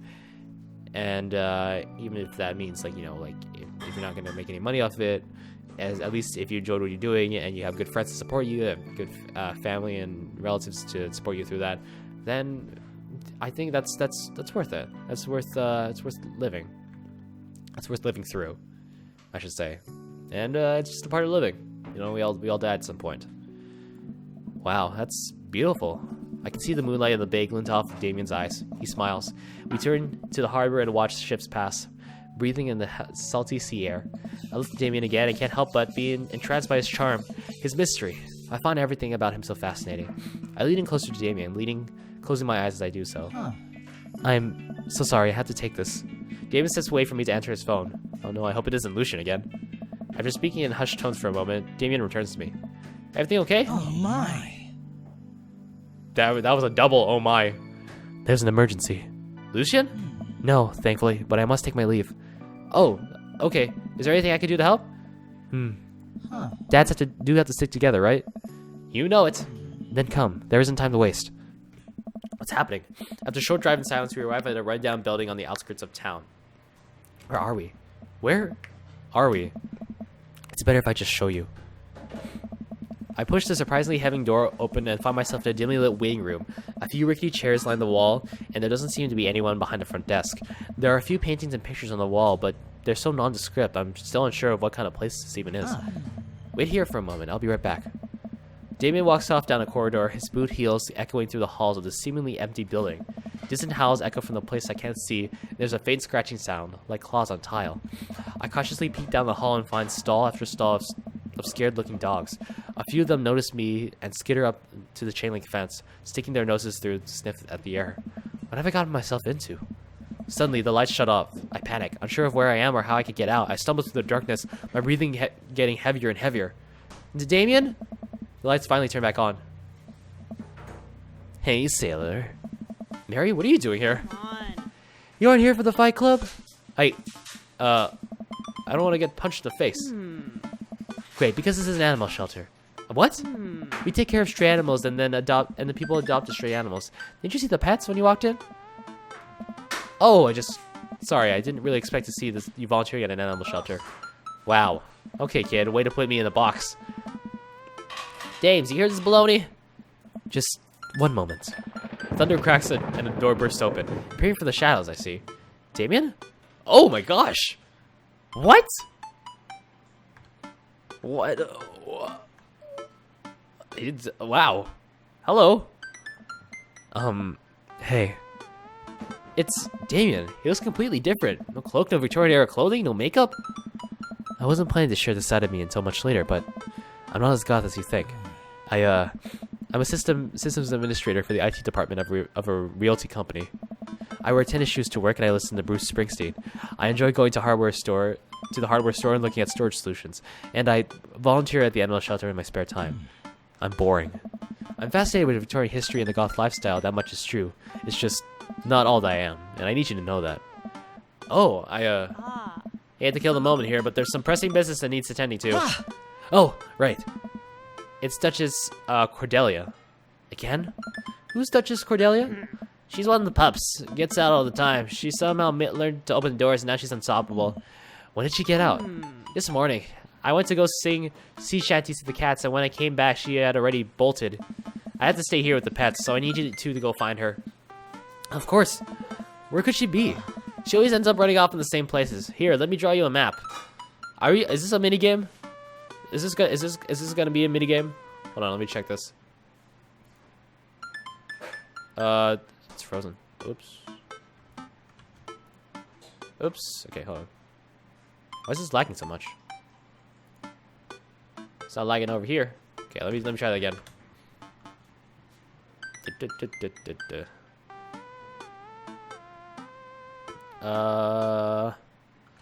Okay, cul-de-sac. Okay. Mary starts scribbling on the back of a pet adoption form. She's very smart, ruthless even. You need to stay on your toes and get back by sundown, or else she turns into a werewolf and starts eating people. What? You're a perfect little peach, Dougal.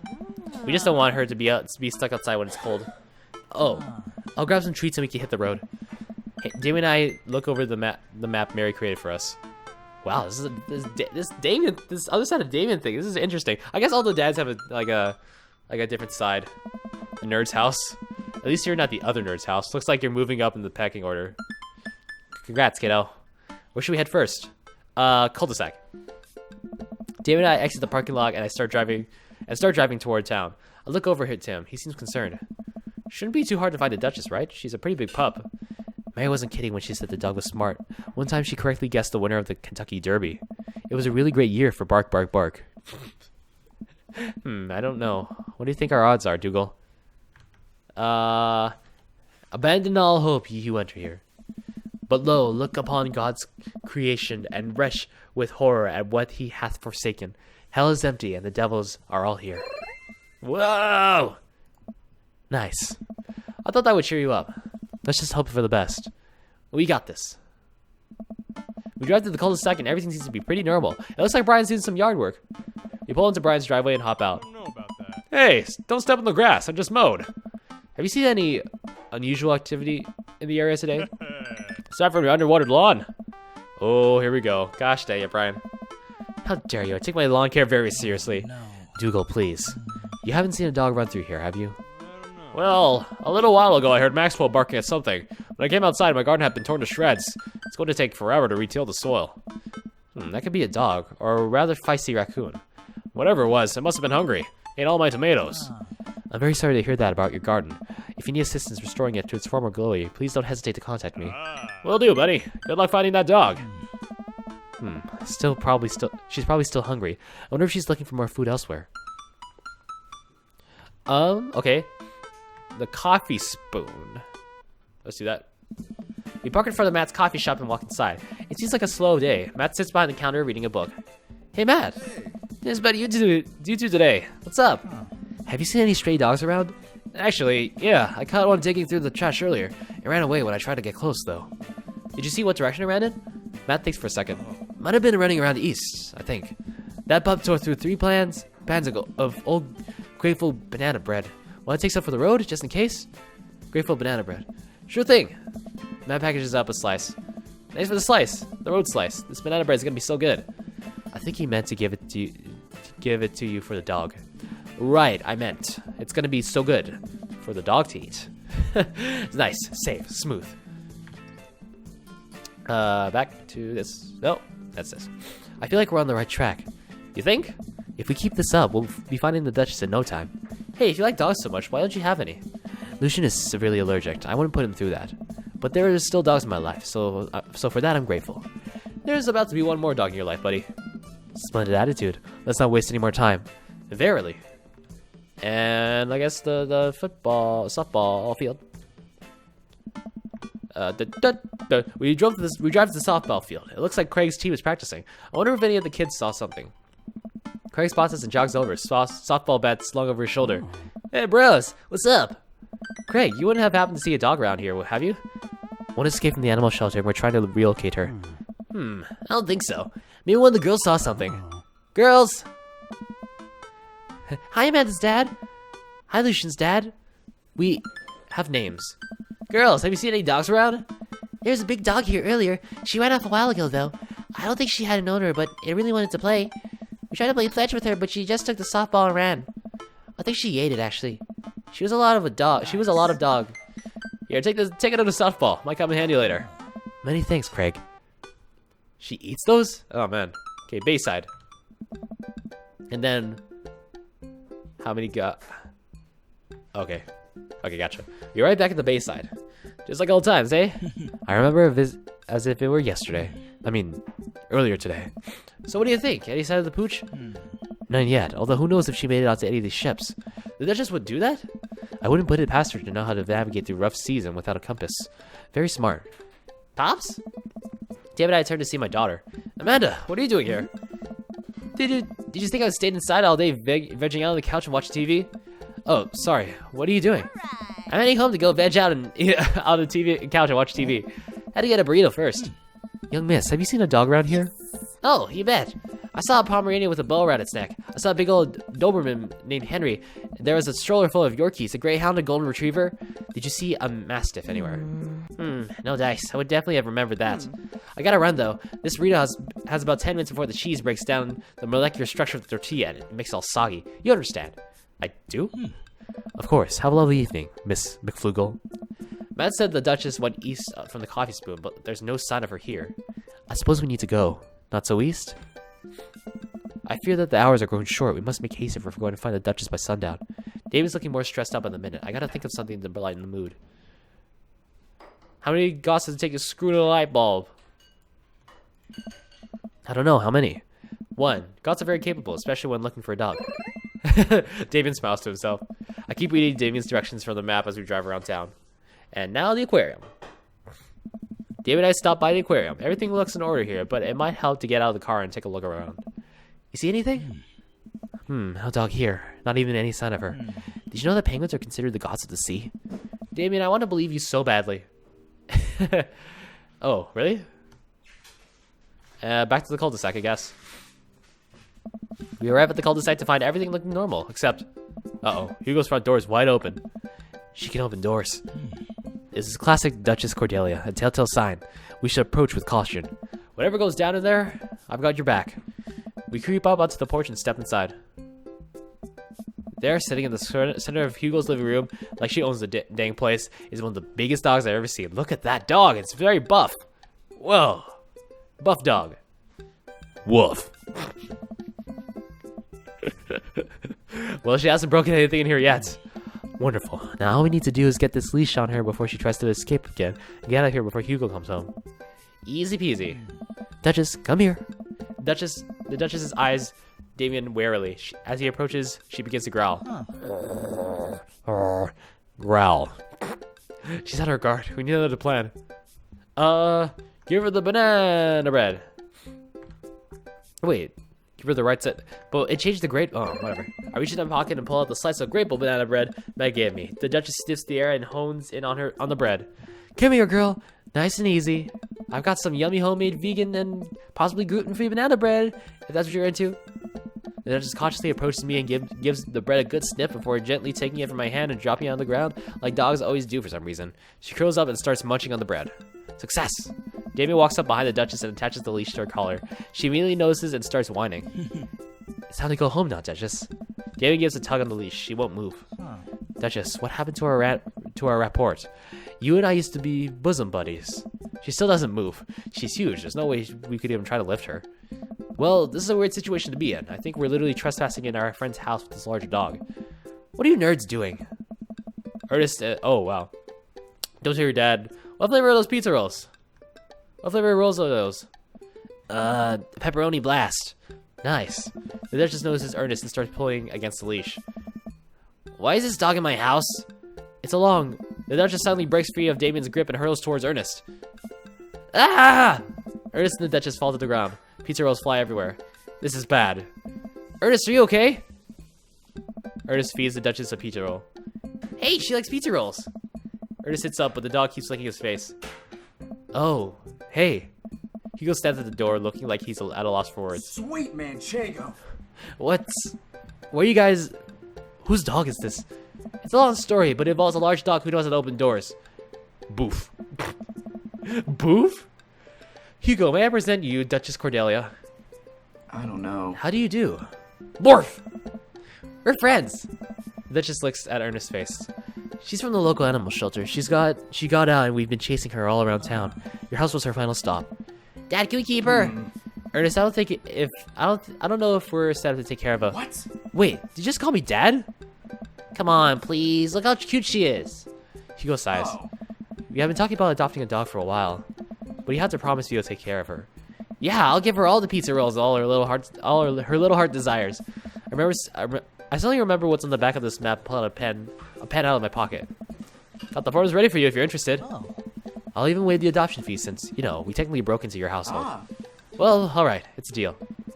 Hugo steps onto the porch with us and signs the form while Ernest plays with the Duchess inside. He sure seems happy to be with his new friend. Yes. I know, he called me Dad. Can you believe it? Damien places a hand on Hugo's shoulder. I certainly can. I think this will be really good for Ernest. It should teach him some sort of responsibility. You should probably look into getting better locks on your doors though. The Duchess is a willy one, but do right by her and she'll love you two forever. Thank you. Alright. I think we did it. And long story short, the Duchess now lives in a happy home and neither of us were charged for breaking and entering. So all in all, I think it was a fine day's work. Nice work, you two. Hey. Dougal, you could be a valuable asset to our team of volunteers, you know? If you ever feel like petting some puppies, hit me up. Mary, I always feel like petting puppies.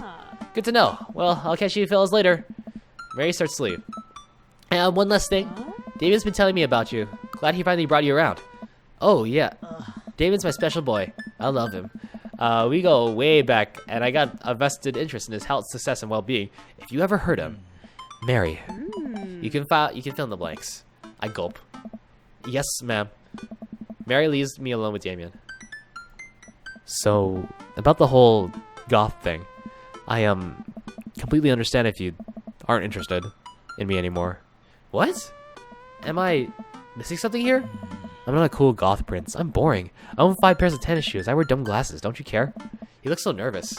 Damien, do you really think I only like you because of all the goth stuff? That's all cool, but the best thing about you is how passionate you are about the things you love. History, art, Victorian fashion, dogs, storage solutions. It doesn't matter what it is. You care. That's awesome. And also, the glasses are very cute. You don't think I'm boring? If you're boring, then I don't know what that makes me. I spend too much time online shopping for flashlights. I get excited to mow my lawn on Saturdays. I get cranky about commercials being too loud. I've even been thinking about making my own peanut butter. Then maybe we could be boring together. It would never be boring if it was with you. Damien suddenly closes the gap between us and pulls me into a hug. He buries my face in his shoulder. He buries his face to my shoulder. His hair smells like lavender and rosemary. I was so scared you wouldn't like me. Quite the opposite. Damien pulls away for a second and looks me in the eyes. Without the colored contacts, his eyes are so dark and soulful. May I kiss you? Thou art welcome. Verily, you may take upon yourself the... You know what? Just kiss me. He smiles slightly and leans in, giving me a gentle kiss. Damien pulls away and gives me an intense look.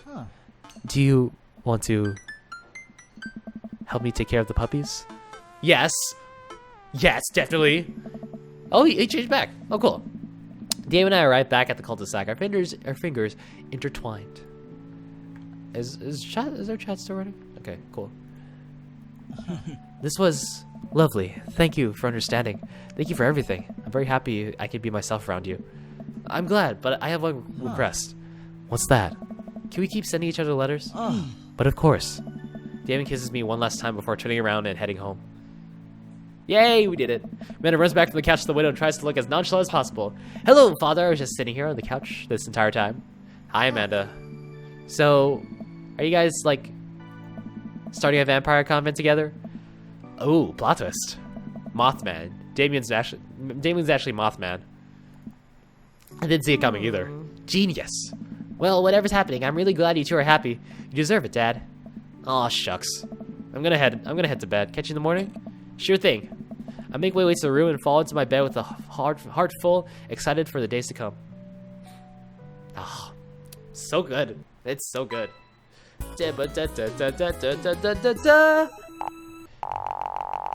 Oh, all the daddy points.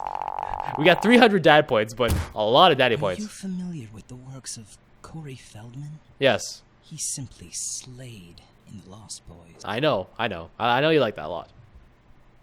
Oh, excuse me. I'm sorry. Whoa, that was loud. Okay. I think I have everything finally set up. Amanda should be here any minute now. I think that's her car in the driveway. Okay, gotta act natural. All right. Oh yeah, this is the ending. What? No. Hey, we got a gift. Surprise! Oh yeah, Damien's in his work outfit now.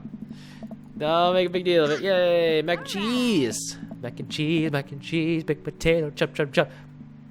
Welcome to Mary, who's having a lively conversation with Amanda. We have a really fluffy Samoyed right now. His name's Harold. Loves belly rubs. He always tries to lick your face if you get too close. Mrs. Christensen, thank you so much for telling me in great detail about every single dog currently at the animal shelter. Please tell me about the Afghan with the 3 legs again. Sure, Quadro, we call him. It's one of those ironic nicknames. You know, if you're really interested, I could probably steal one for you. Really? Nah, but I could get you in to meet all of them. We could always use extra hands around the shelter. And if those extra hands are also happen to steal a dog. I'm glad you two are finally able to bond over cute dogs. Really warms my heart. Dad, we're having a moment. Hey, Sailor, your kid's a good egg. Where's your goth prince? You two are usually attached to at the hip these days. He's around. Stellar. Mary turns her attention to Amanda. It's not too hard to sneak a dog into college. Trust me. I didn't play back in the day. At one point, I had 3 cats living in my dorm. I decided to leave them to it. All of a sudden, a huge dog leaps up into my arms. Duchess! Hugo and Ernest run up to me. The Duchess gives my face a few broad licks and hops down. Oh no. We're working on that. Got her in disciplinary class. She's a wild spirit who runs where she may. I don't mind at all. Look at the 3 of you getting along nicely. She's a valuable addition to the clan. If I hold up my homework in front of her, she'll eat it. Cool. We'll deal with that later. Duchess Cordelia spots a squirrel and darts across the yard. Ernest follows her, laughing. He's actually been a lot more manageable lately. I think taking care of a dog is good for him. Thanks for breaking into my house, I guess. Anytime. Dougal! Brian, you made it. Yeah, no bad something. Gonna Mac. It's not bad. Alright, bye. Hi, Amanda's dad. Hi, Brian's daughter. Hey, bro. He's a real ranger. taking our older age into consideration. I'll keep an eye on a fruit punch mistake. You know, I'm really glad we're bros again. Hi, little ones. What's up? Thanks for the ice cream cake. Yeah, they ate all of it. Looks like we settled the neighbor quite nicely. Yep. Perfect cheddar ratio. Amanda walks by. Heads up to see Hugo. See you later. Pew pew. Ah. All right, Roberts. Good stuff. Hey, man. Oh, let me know when Amanda leaves for college. I'll have a fresh batch of talking banana breads ready for her. Oh, it changes every time? I know she'll love that. Hey, Amanda's dad. I turned to spot Lucian walking up to me. Yes, Lucian? Thanks for inviting me to your party. Anytime, bud. I know we had a rocky start, but I'm glad to know you. I hope you know how much your dad cares about you. Yeah. My dad's had a rough couple of years, and I know that it must not have been easy to raise me alone. He's kind of a weird guy, but I love him a lot. It seems like you make him happy. So, you're cool in my book. Thank you, Lucian. That means a lot to me. Sure. And let me know if you want me to give you a stick and poke sometime. Thanks for coming by, Lucian. See you around, Dougal. Dougal? It's all the same to me, man. QT. What a QT. What a QT. Little Damien. Amanda wanders over, sits next to me. Killer party. Anyway, that present time. Oh yeah, that's right. It's a picture. Memories to make stuff break. Looks like someone's been waiting to talk to you. I glance over to the back of the yard where Damien is sitting on a bench beneath our cherry blossom tree. He smiles at me. I'll leave you to it. Me and the Emma's gotta go get ice cream. Love you, Pops. Amanda runs up to join her friends. I take a seat next to Damien as the last guests make their way out of the party. Did you know that in the Victoria area they would call benches seedy boys? What? Really? I'm kidding, Dougal. But what if? It's good to see you in your civvies again. Thank you. I had a revelation the other day, Dougal, and I think it was largely due to your continued influence upon me. There was a version of myself that might have been embarrassed to show. There was a version of myself that might have been embarrassed to show my true form. There we go. I read that well. My information technology form. But what you said about me, about how my passion was what you truly admired, that emboldened me to feel like myself regardless of how I choose to dress and act. Instead of separate entities, they are simply different facets of myself, a three-dimensional human being with his own thoughts, wants, and needs. I love dressing the way I do, but feeling constricted by what I thought was my own personal brand made me lose sight of why I did this in the first place, to make myself happy. I place my hand on Damien's hand and feel a slight squeeze. Looking up, I'm greeted by Damien's warm smile. I'm trying to be more comfortable with who I am, rather than dwelling on who I could be to other people. I can't stop smiling. I'm so proud of him. Damien, I'm so happy you realized that you can be a dog-loving goth. Me too, Dougal. Me too. I feel myself inching closer and closer to Damien. I go to brush a lock of hair out of his face, and I'm shocked at how soft it is. How's your hair so soft? Dog shampoo. I keep running my hands through his hair as he leans closer to me, placing a hand on the side of my face. He strokes my cheek with his thumb. You know, probably displays of affection were considered scandalous in the Victorian area. Damien pulls me in for a kiss. Oh. Aw, but I think I can make an exception for you. Aw. No. Nah. Yay. That was Damien's route. How was that? How about them? Honestly, I love this outfit.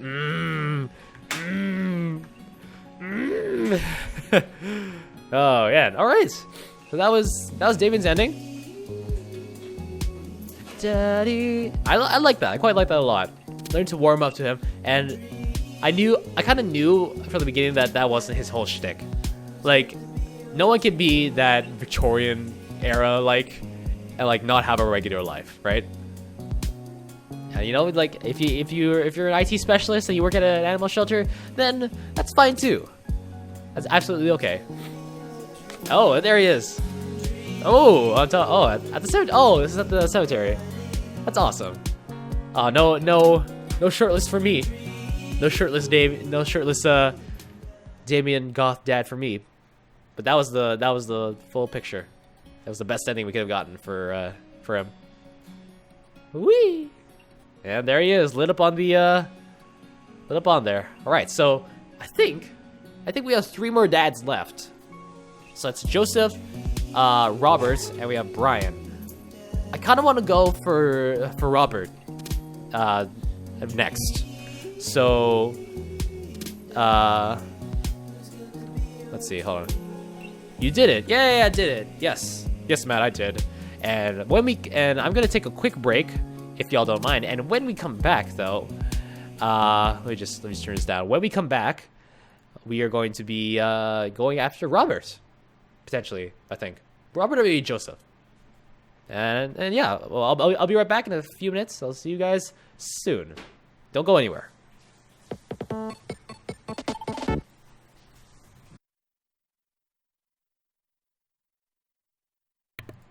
And welcome back, everybody. Welcome back to the stream, where if you were here before the break, we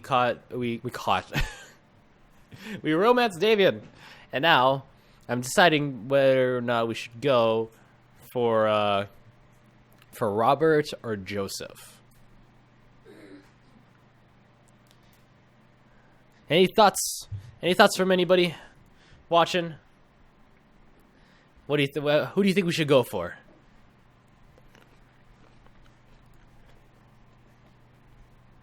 I just love this song. I love this song. Options? That's right. Gallery. Oh yeah, there we go. And these are like very different pictures as well. Like this is done. I think they're done by each done by separate artists, which is actually pretty cool.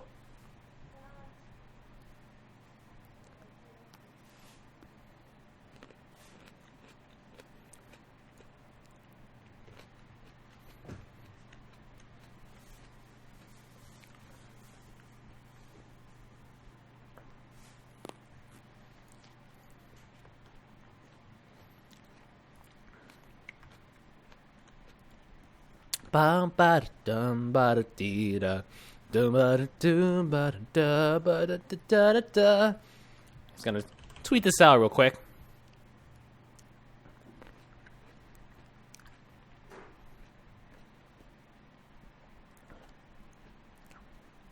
Who's this guy? These spam bots. Who are these guys? Oh, it's this guy's a Twitch streamer. Oh, that's very nice. This is a spam bot. Okay, cool. Okay, we just finished Damien's route. Going after either Robert or Joseph. Next.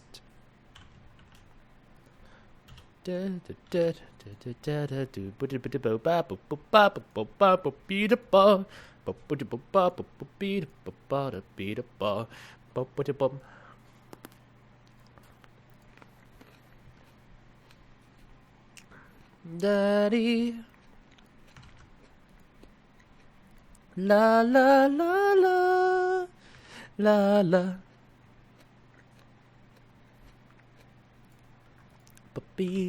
Da da.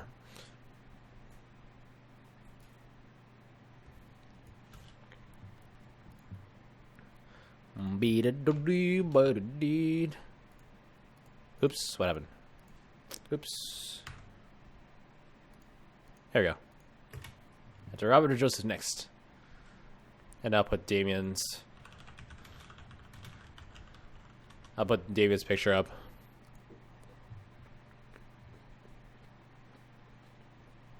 Who's it gonna be? Who's it gonna be? Blah, blah, blah, blah. Damien picture. I have so many things called Damien. There we go. Who's gonna love you, baby? Okay.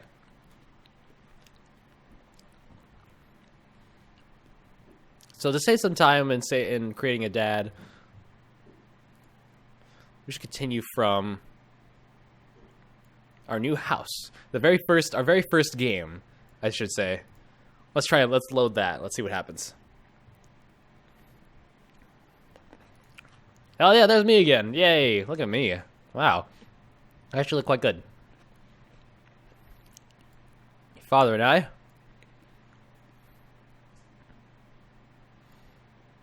Should I have started with my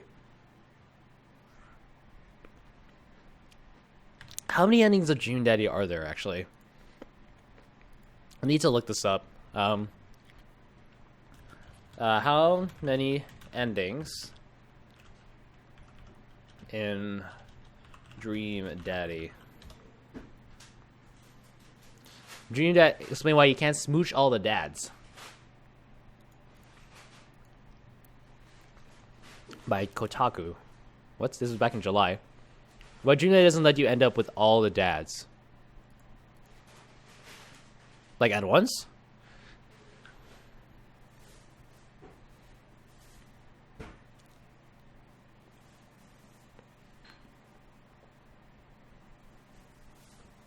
I'm just reading this. The goal is okay, whatever. It's just like you can't be with all of them at once.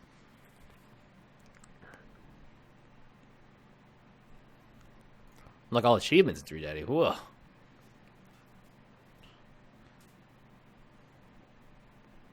Oh, Joseph has a secret ending. What? Oh, we're gonna go for that though after. Okay, we're gonna go with Robert since he's the most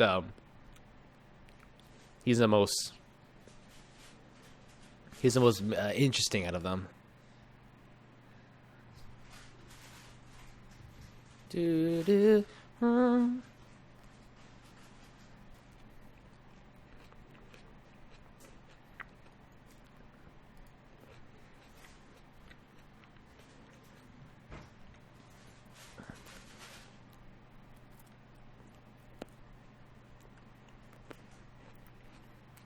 There's a lot of endings, dude. Holy crap. Like different endings. Okay, we're gonna go with Robert. Let's go for Robert's ending. With my character intact. Steal people's pets. Adopted. And so, there's multiple places to sleep, Amanda. Oh, you won't believe your eyes. Okay, so let's I think it really matters anyway. If we go out and watch the game. What's up, Joseph? What's up, man? Oh, the moans of Aaron. Can you use some coffee? Let's go coffee since we see Robert there anyway.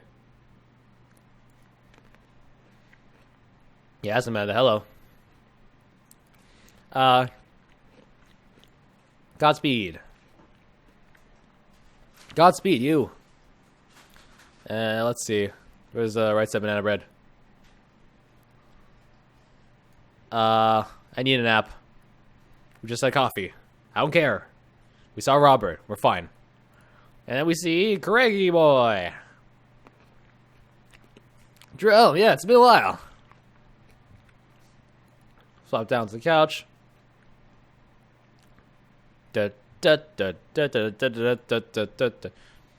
I'm secretly the mayor of this town. I'm gonna go out and watch the game? Nice. Which game? You know, the game. The one that's on tonight. You know that one. You know, the one with the balls and stuff. The guys and their balls. Okay. Go in here. We are in. Okay, first you gotta don't buy Mary a drink. One beer, please. You saw this in the first episode, so don't buy Mary a drink. Maybe some other time. Suit yourself, sailor. What's up, Robert? I love shots. Thank God. Robert nods to Neil, who serves up 2 shots of whiskey. He hands one to me. I actually I heard that there's a video of Daddy recording his lines like all in a row.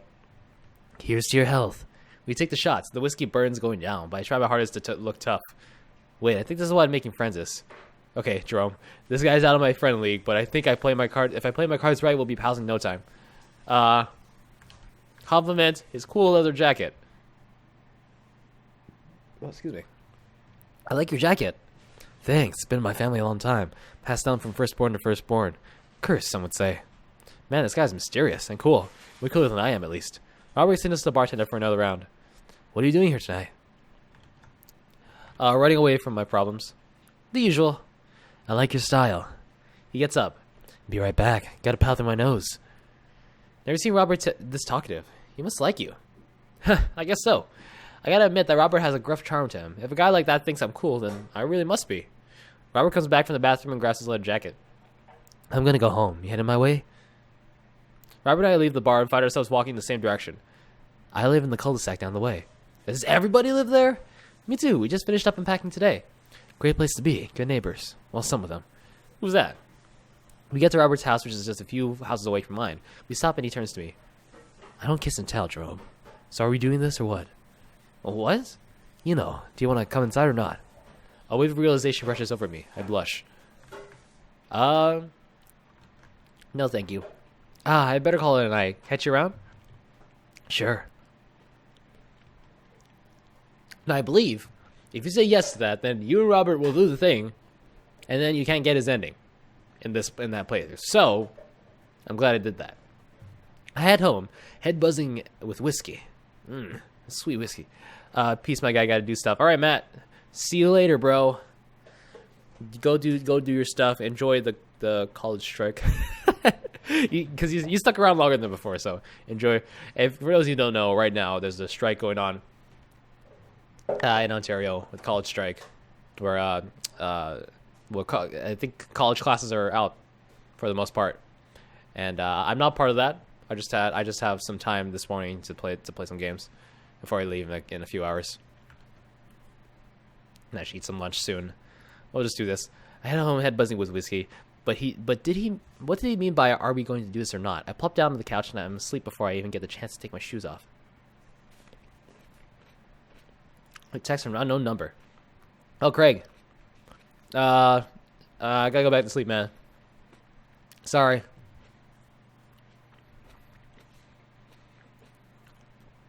Okay, we gotta go through this again. No.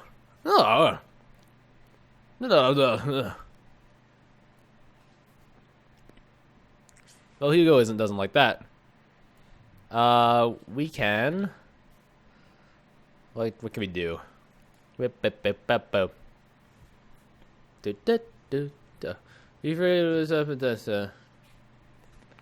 of course. Okay. Just make something at home. It's fine.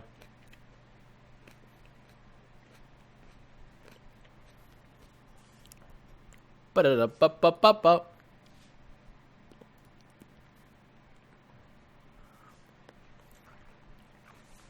Mouthfeel?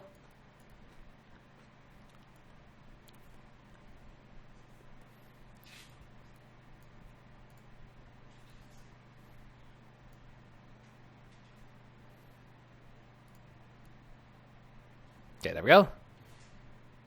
We watched the film, watch that movie. Now we gotta set up dad book soon. Go skills. Okay, where's my boy Robert?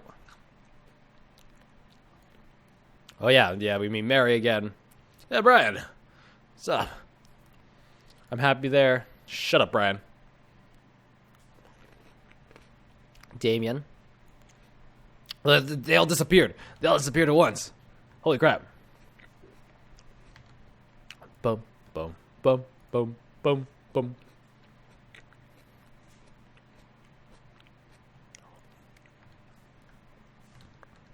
Okay, let's go talk to Robert and Brian. I got across the yard and noticed Robert and Brian chatting over drinks. Man, I don't think I want to deal with being one-upped by Brian or whatever happened to Robert last night. I know they got me staring. I know Brian's waving me over. Shoot. I flash a smile and walk over to them. Hey, guys. Jerome. How the heck are you? Settling into the neighborhood all right? Oh, you betcha. Got the living room in order, at least. That's great to hear. I've been doing some living room work as well. Probably got the 50-inch in there. The game looks great in high def. Oh, boy. Jerome, have you met Robert yet? Yeah, we've met. Robert regards me over his whiskey. Good seeing you again. We were just talking about my most recent camping trip. Spent a night in the woods with Daisy and Maxwell. He's definitely an outdoorsy one. Even caught her first fish. It's good to see taking your daughter out like that. I bet she loved it. It's great that she loved the outdoors. Mine loves being inside. Brian raises his eyebrows at me. Being inside. Making art. She won a local competition for that, yep. Did I put it on too strongly? Robert stares at me blankly for a second. Anyway, I haven't gone camping in years, not since the last time. Same here. Well, things change once you have a kid. Wait, what happened to the last time? Robert takes a long sip of his whiskey. Well, Johnny Boy and me were out in the back country. Johnny Boy is a strong kid, met him in the army days. Comes from Kansas. They build him tougher out there. Anyway, things go pretty quick. Johnny Boy breaks his ankle and the rope bridge snaps. You can see the bone popping out through the skin.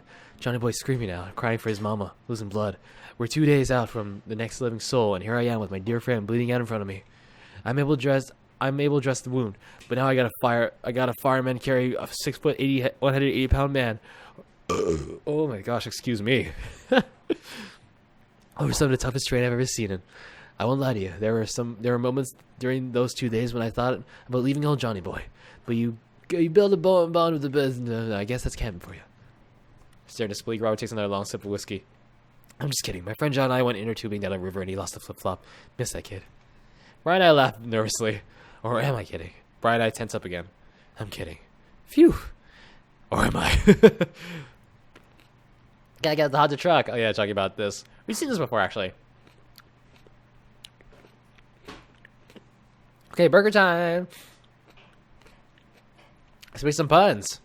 Yay. Dad book time. Got a burger in me. Me too, Dad. Me too. Arrive home. Work on some stuff. And then Amanda doesn't text me back. And then I have a right to be concerned. And then she wakes up. She slams the door. Actually, she doesn't. Oh. I trust you make good choices. Team Abide. Oh, yeah. Bup. Friday Lake, you're most likely to polish and sort my coin collection. I don't need anything. A well-manicured lawn. Pro skater. A salty boat captain. Romantic comedies. Eating healthy dinner at 4 p.m. My sick vape.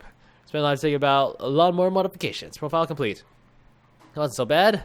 Go get him, Dad. Okay. So, Robert, you're my guy. When the internet gains sentience and decides to destroy us, all you know it'll use this information against us, right? On a Friday night, you're most likely to make a deal in the alleyway, have it go badly. Who's the cop? Was it Giacomo? I trusted Giacomo. Gun on an island. What are your turn-ons? Don't talk to me. We want to be a grifter? Italian neo-realism? Grave robbing? At least 4 knives? You ever really look into a rabid animal's eyes? I don't think I have. Robert Small is his name. Robert Small. He doesn't seem small, if you know what I mean. Robert was pretty nice. A little odd, but nice. Ruggedly handsome. We should hang out. I typed a message to him on Dadbook. Hey, Robert. Good seeing you again at the cookout. Want to grab a drink? I sit there for a couple seconds hoping he'll message me back. Hey, it says that you read my message. I anxiously wait for a response. So my thumbs are watch cat videos on the internet.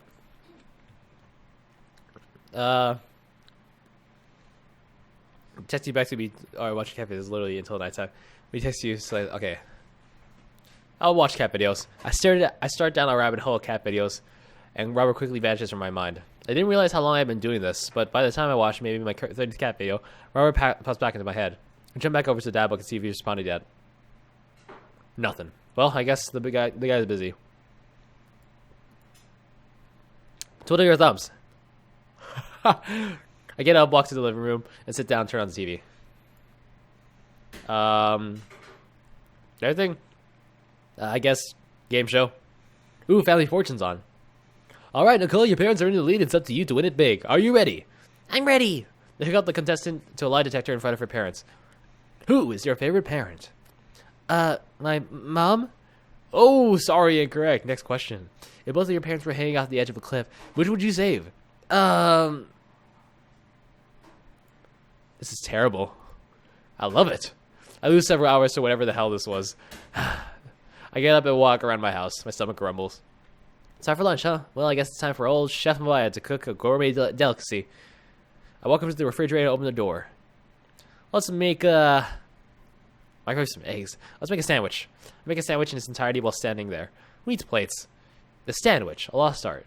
I admire my work for a second before I clumsily drop the entire thing on the floor. No! I look around and remember that Amanda's not home. This is still good.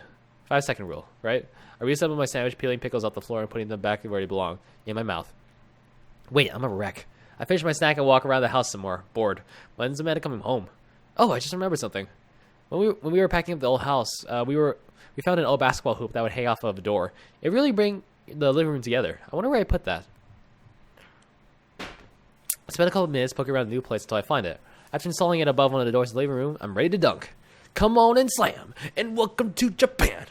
I take a lead from the free throw line and rocket that sucker down the net. The crowd goes wild. And welcome to the jam.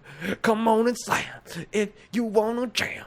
Hey ho, what you gonna do? Hey ho, what you gonna do? Hey ho, what you gonna do? Don't lose your mind. I pull up from the 3-point line, breaking ankles and sink your fadeaway. And I forgot the rest of the words to the song. No look behind, the back shot, hook shot, everyone's on their feet. Something, Space Jam. Dad? I turn around to see Amanda standing in the doorway. Her eyes are a little puffy. Oh. Hey, Amanda Panda, you alright? What are you doing? I found the hoop, and I'm taking it to the hole. Pass me the rock. Lasers the ball to Amanda. I lead the league in blocks. Set the record for rebounds in my rookie year. You can handle this? What's a rebound? Oh, when someone misses a shot and the other players try to retrieve it. That's a... Just kidding.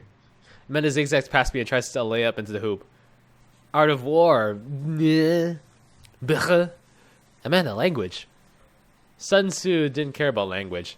I would argue that Sun Tzu cared very much about language, so... once you write something as timeless as the Art of War, then you're allowed to swear. Amanda sticks out her tongue and dunks for another 2 points. Seriously though, are you okay? You look like you've been crying. Oh dude, I'm cool.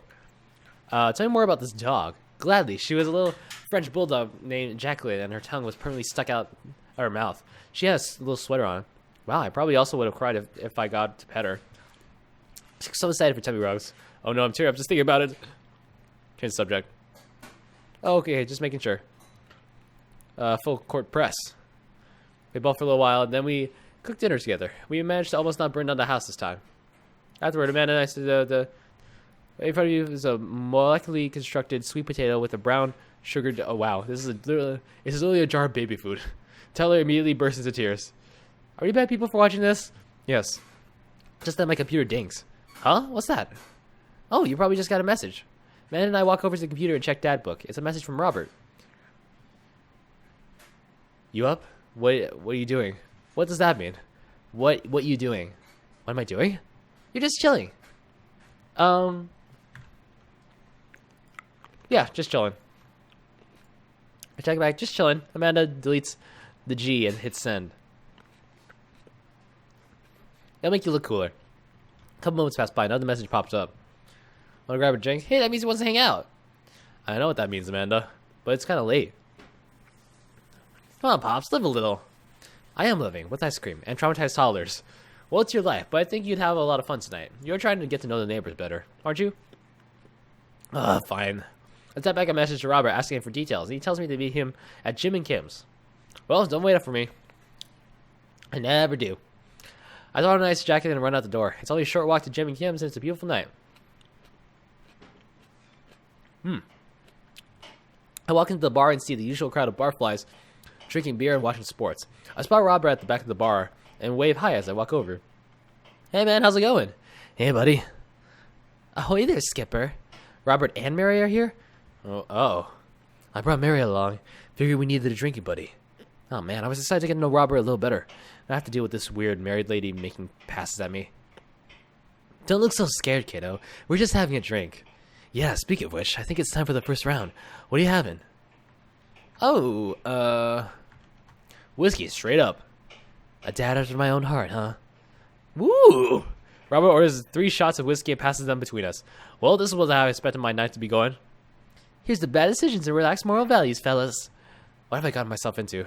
We all knock back the shots. I almost choke on the whiskey as it burns down my throat. Holy hell, that was a kick. I look over to Robert and Mary, who seem like old pros at this. Robert grabs his jacket and throws it on. Let's get marching. What? The night's young, Chief. Come on, we're bar hopping. Oh, all right. We leave the bar and start walking down the street. I don't go to bars personally, and like I feel like this would actually be me like going with like friends to a bar. Walking down the street. I still don't know this area of the town very well, so I just follow Robert. So where are we headed? Irish I were drinking. It's an Irish pub. A good pun, and the whiskey to my heart. Puns are the lowest form of humor, Jerome. Try harder. Ouch, am I going to be the butt of the joke all night? Jeez, Mary, put your fangs away for a second. He made a joke? He was just saying the name of the bar. Gosh dang it. We walk into the Irish I were drinking. The bar is pretty much the same as Jim and Kim's, except the old-timey Irish memorabilia on the wall. Next round, what are you having? Whiskey hasn't failed me yet. Let's do it. Robert orders 3 more glasses of whiskey, and we post up in a garish green booth. Oh, excuse me. Mary slides in and settles up next to Robert, which makes me breathe a sigh of relief. Let's sip this one, why don't we? Suit yourself. Mary immediately downs her shot in one gulp and burps loudly. That'll put hair on your chest. You're truly the paragon of grace and beauty. Mary grabs my drink and sips on it. Hey! Jerome, be a dear and get us another round, will you? I don't know how to process this evening at all. I get up and order another round of drinks from the bartender. As I head back, I see Mary and Robert having a lively conversation. Robert roars with laughter. I don't think I've ever seen the guy smile, let alone laugh. I take a seat across the booth from them and pass out the drinks. So Edith's kid snuck some pot brownies at the table at the last bake sale, right? And I spot a little hemp sweatshirted gremlin in the act. So I go up to Edith with the baggie, and I'm about to tell her when all of a sudden she just freaks out at me. You're ruining the bake sale, she says. I should have been PTA president. Your roots are bad, and blah blah blah. So what did you do? I told her to have a brownie and that everything was going to be fine. They both erupt in laughter. Oh god. I politely follow along with the story. She ate 3. Ha! Got he! Okay, that was actually pretty funny. She called the cops and told them that time had stopped. Mary looks directly at me. Do you smoke weed? What? You know, the devil's lettuce. I have 2 big blunts in my purse right now. Want to blaze? You with the feds? You with the feds? I worked hard for what I have, and no 2 big quarter boys gonna drop the dime on me. So you take what you're punishing. So you take what you're pushing elsewhere, and I'll keep running my business the way I want to run it. What? Remember, you come at the king, you best not miss. Jeez, dial it back. Robert giggles helplessly. I'm just kidding, cowboy. Lay off the kid, Mary. He might not be used to your brand of humor. Fine, fine. We sit around and sip our drinks. People watching and cracking jokes. After a little bit of time, I begin to warm to Mary. Her jokes become much funnier and much less scary. But it seems like she's not going anywhere anytime soon. I just want some alone time with Robert. I wonder if I could get him to leave somehow. Could you get the next round? You trying to ditch me, pal? No. Because if you're trying to ditch me, you could just tell me to scram. No, it's fine. Jerome wants alone time with his new best buddy, Robert. Read you loud and clear. The wingman breaks formation to pursue their prey. Now, if you fellas will excuse me, Mary needs to sink her teeth into a helpless boy. Go with God. Nice seeing you. Deuces, nerds. Deuces. Nice. This is Emily's away. I need to finish that game. Mary gets up and saunters over to a younger-looking guy at the bar. She grows on you. Does she, though? I feel like she kind of delights in making men suffer. Well, she does. What about her and Joseph? What about him? You know, they're married, and she definitely tried to get in my pants the other night. I gestured to her across the bar where she's making goo-goo eyes at the young guy from before. He looks like he's being held hostage. Oh, that's just a thing she does. She's harmless. Tell that to the boy she's hanging off of. Poor kid looks like he's seen war. Robert... Okay. Let's have a hearty laugh. Hey, I got him to laugh. Oh, man, you know I pegged you for one of those straight-laced types. Oh, don't worry. I got pretty wild back in my day. Still got a little wild in you? I have a child I need to care for. You know it. Robert orders a couple more rounds of shots. I gulp. What am I getting myself into? Think you could go shot for shot? There's only one way to look cool here. I grab my shot closest to me and down it. Robert looks impressed. He takes a shot and knocks it back. That's one. So, what do I even talk about? He's so cool and he probably hates small talk. So how are things? I hate small talk. Okay. Too many people, and this isn't necessarily you, but too many people think that they have to fill the dead air with noise. Personally, I think they're they're afraid of the silence, or they're afraid of what the other person's going to think of the silence. If you want some unsolicited advice, just learn to be comfortable with silence. Nothing wrong with two people sitting in silence while drinking whiskey. Oh, all right. Robert and I sit in silence and drink whiskey. I take in the rest of the bar. Patrons laughing, playing darts, spilling beer. Mary giving the hard sell to that young man. The young man pretending he got a phone call from one of his friends. Huh. Maybe sometimes silence is nice. So, you ever kill a man? I choke on my drink. Excuse me? You know, watch the life drain from someone's eyes. It's not just their life, you know. It's their hopes and dreams draining away. Every memory and experience of, wow. Gone. No? Great, me neither. Robert ducks back at his shot and motions me to do the same. I reciprocate. I'm just messing with you. Relax. I laugh nervously. Or am I? I laugh nervously again. We sip more whiskey and people watch some more.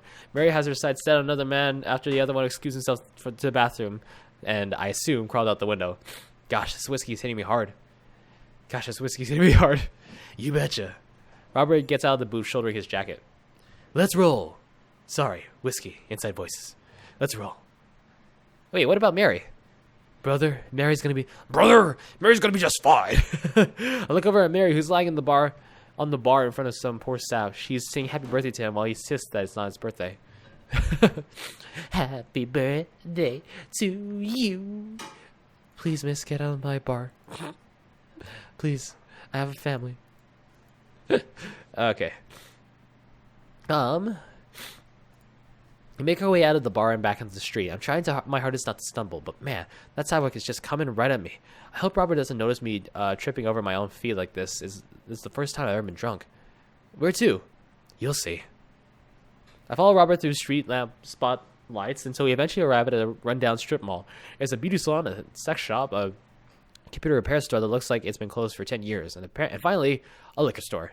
Wait here, I'll be right back. After a minute, Robert returns with 2 wine bottles and brown paper bags. He hands one to me. Cheers. He sits on the curb and drinks. He motions for me to do the same. This is not really where I expected the night to go.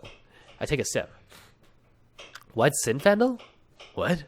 Nothing. I just wasn't expecting. It is delicious, fruity, and refreshing. Don't judge me. I start to say something, think of his lecture about valuing silence earlier, and stop. I sip on my wine and watch cars drive by. Let's throw rocks at stuff. What? Robert suddenly hurls a rock at a stop sign. The dig echoes throughout the empty parking lot. That felt good. He presses a stone into my free hand. Now you try. I don't know. With feeling. I look at the rock in my hand, I look at the stop sign. Back at the rock, back at the stop sign. I know what has to be done.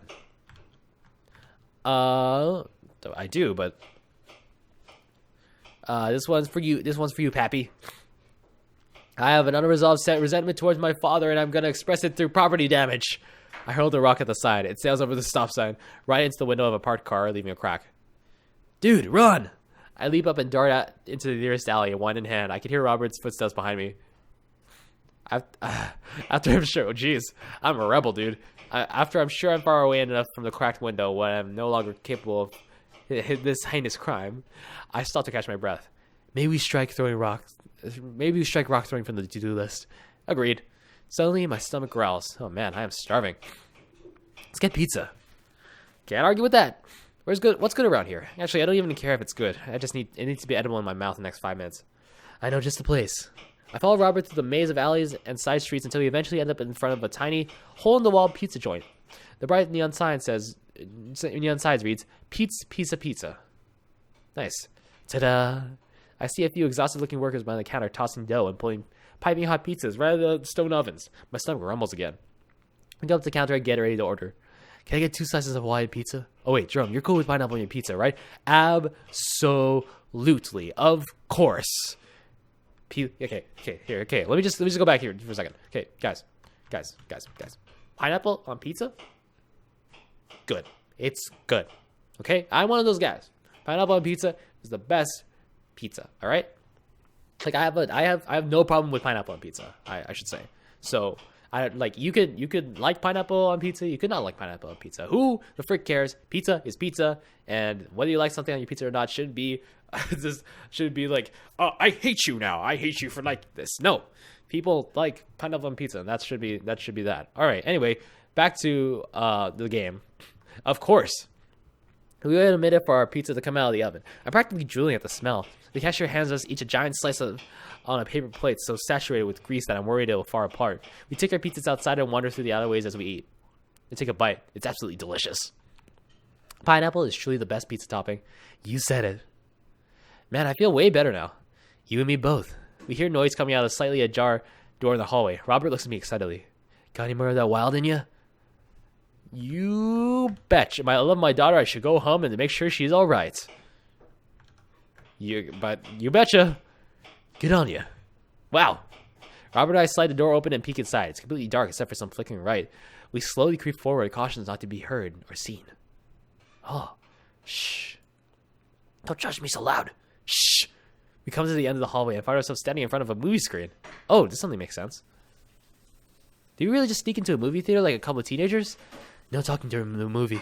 We look into the audience and are surprised to find that it's almost completely empty, save for a row of a few teenagers in the front. They look annoyed when they notice us. Robert starts making his way to the very back of the theater, and I follow him.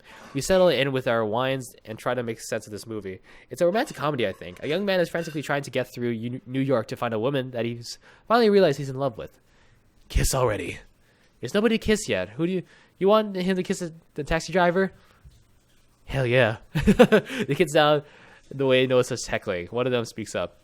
Hey man. Oh shoot, it's Ernest. Hey man, keep it down. Oh dang, that's Ernest Hemingway, Hugo's kid. Ernest, hey Ernest, I know you. It's me, your neighbor. Hi. Ernest turns back around, embarrassed. Turn back to Robert. He kissed anyone yet? It turns out that yes, he did kiss someone. He made his way out to a tiny island near New York to profess his love to a woman who for some reason he knew would be there. She tells him that they hit the jackpot. He said that they had, but I think there was some subtext I'm missing here. Boo, love is dead. Shut up, it's beautiful. No, you shut up. Ernest grumbles. The credits start to roll. I stand up, Robert immediately pulls me back down.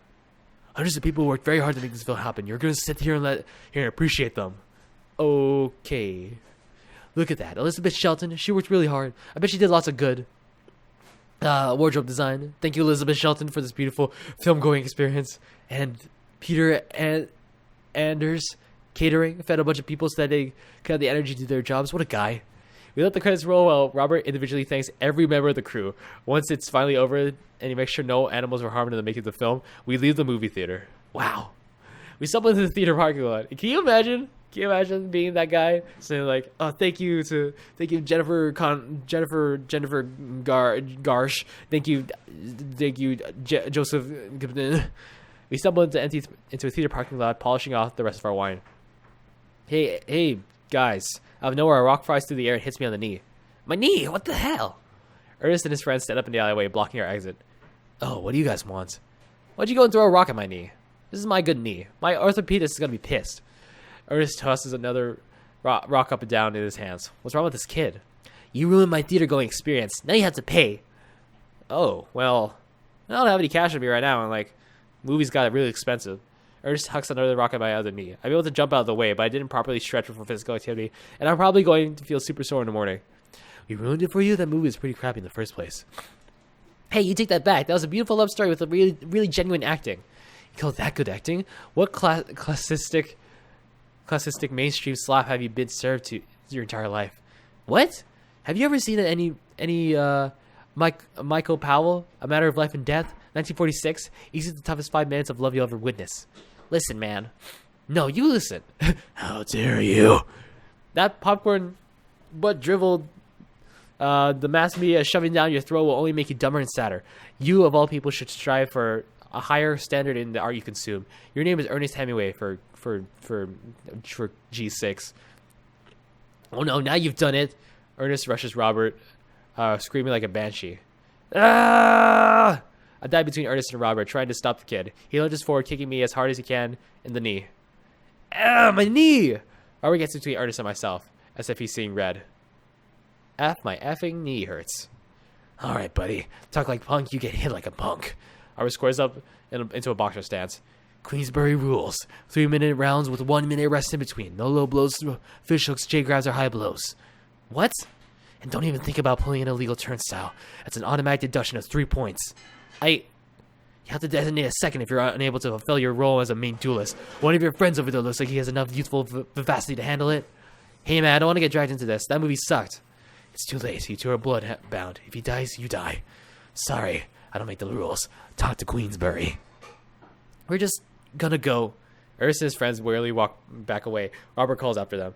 The Queensbury Association will hear about this and consume better content.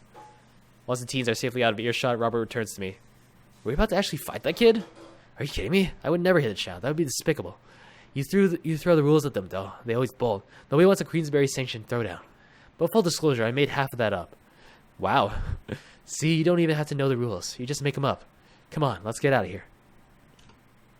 Oh boy. Robert and I look cool down a bit as we walk back to the neighborhood. I'm so sorry I get really into the art of filmmaking when I drink. It's okay. I think it's cool how much you like movies. To be honest, I don't know a lot about them myself. Buddy, I got so much to show you. You ever see Sam Fuller? I haven't. Fuller is cash. Thanks for defending my honor. It's a little strange when you say it like that, but sure, why not? Robert throws an arm around my shoulder, and we drunkenly belt out tunes all the way back. We finally get to his doorstep. This is an interesting night. I liked it.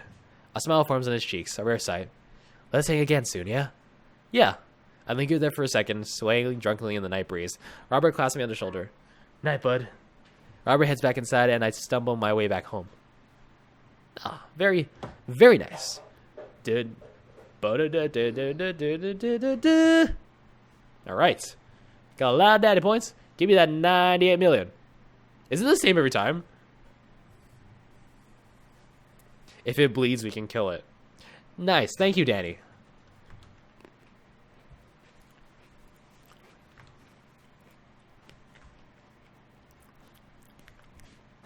Oh, sorry. While I'm doing my afternoon word jumbles, I hear the mail truck. Oh, yeah. Go through. Blah, blah, blah. Da, da, da, da, da, da, da. Okay, at least we could skip most of this. Yeah. Welcome. You've got ads. All right, Robert, back in the saddle. I always try to make others around you happy. That's what I always say. I had a lot of fun with Robert the last time we hung out, but I'm beginning to wonder if he's dodging me. I tried messaging him a few times, and Dad Book says he hasn't even read them. Haven't even seen him come out of his house, actually. I decided to send him one last message, figuring that he'll produce the same result. Hey man, don't know where you've been. We should grab a drink soon. I walk away from my computer because at this point, I notice he's not messaging me back anytime soon. Kitchen. I'll make her favorite pie. Oh, great. I like pie. I just had an apple pie. It's very nice.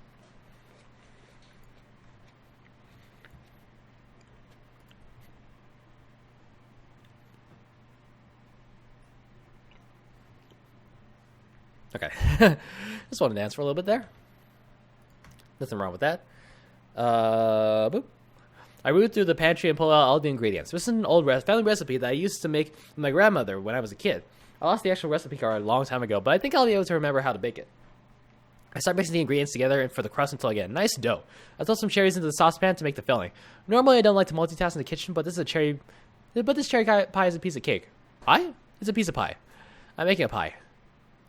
Ah, man, I can never remember what temperature you're supposed to set the oven at. I'm pretty sure it's 375, but I could be wrong. Who am I kidding? I'm never wrong when it comes to this pie. My special twist on my grandmother's recipe includes a secret ingredient that not even Amanda knows. It really makes the cherries extra flavorful. Gosh, why can't I remember what the secret ingredient is? More cherry salt almond extract. Oh.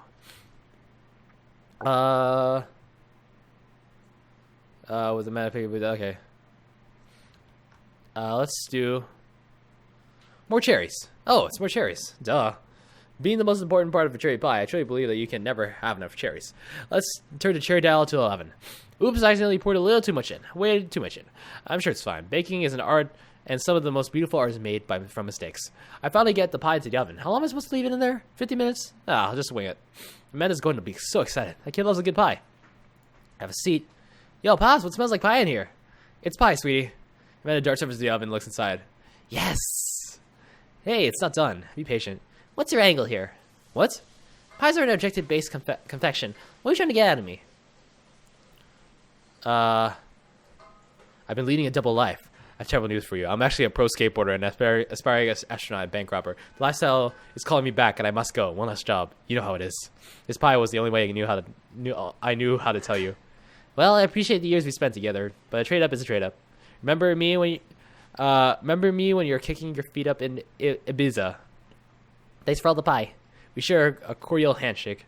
I wait a few more minutes before taking the pie out of the oven. I set it on the rack to cool and guard it so Amanda doesn't dig in before it's ready. Huh. What? Those look kind of weird. Do you?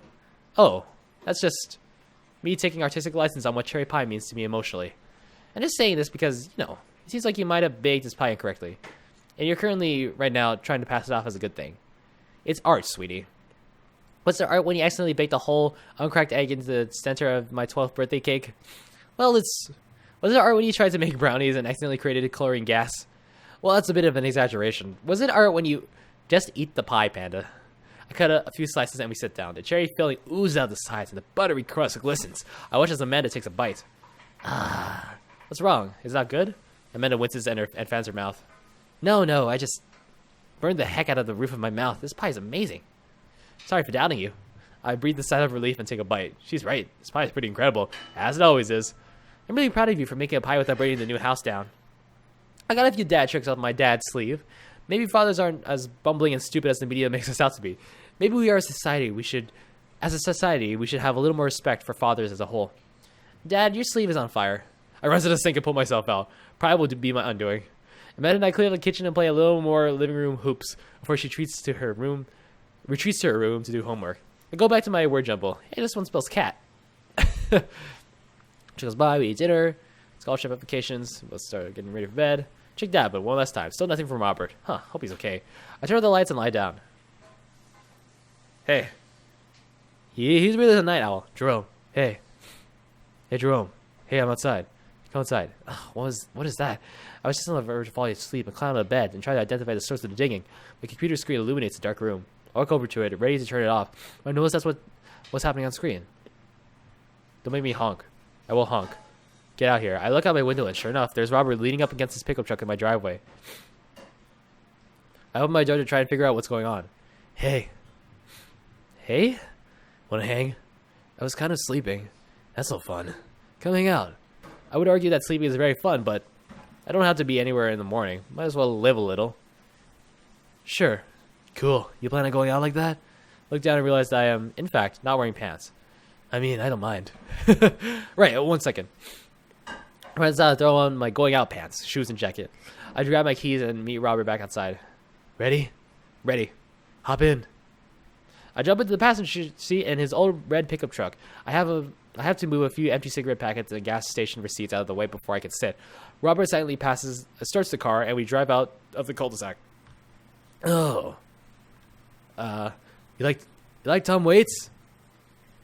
Hoist that rag, baby.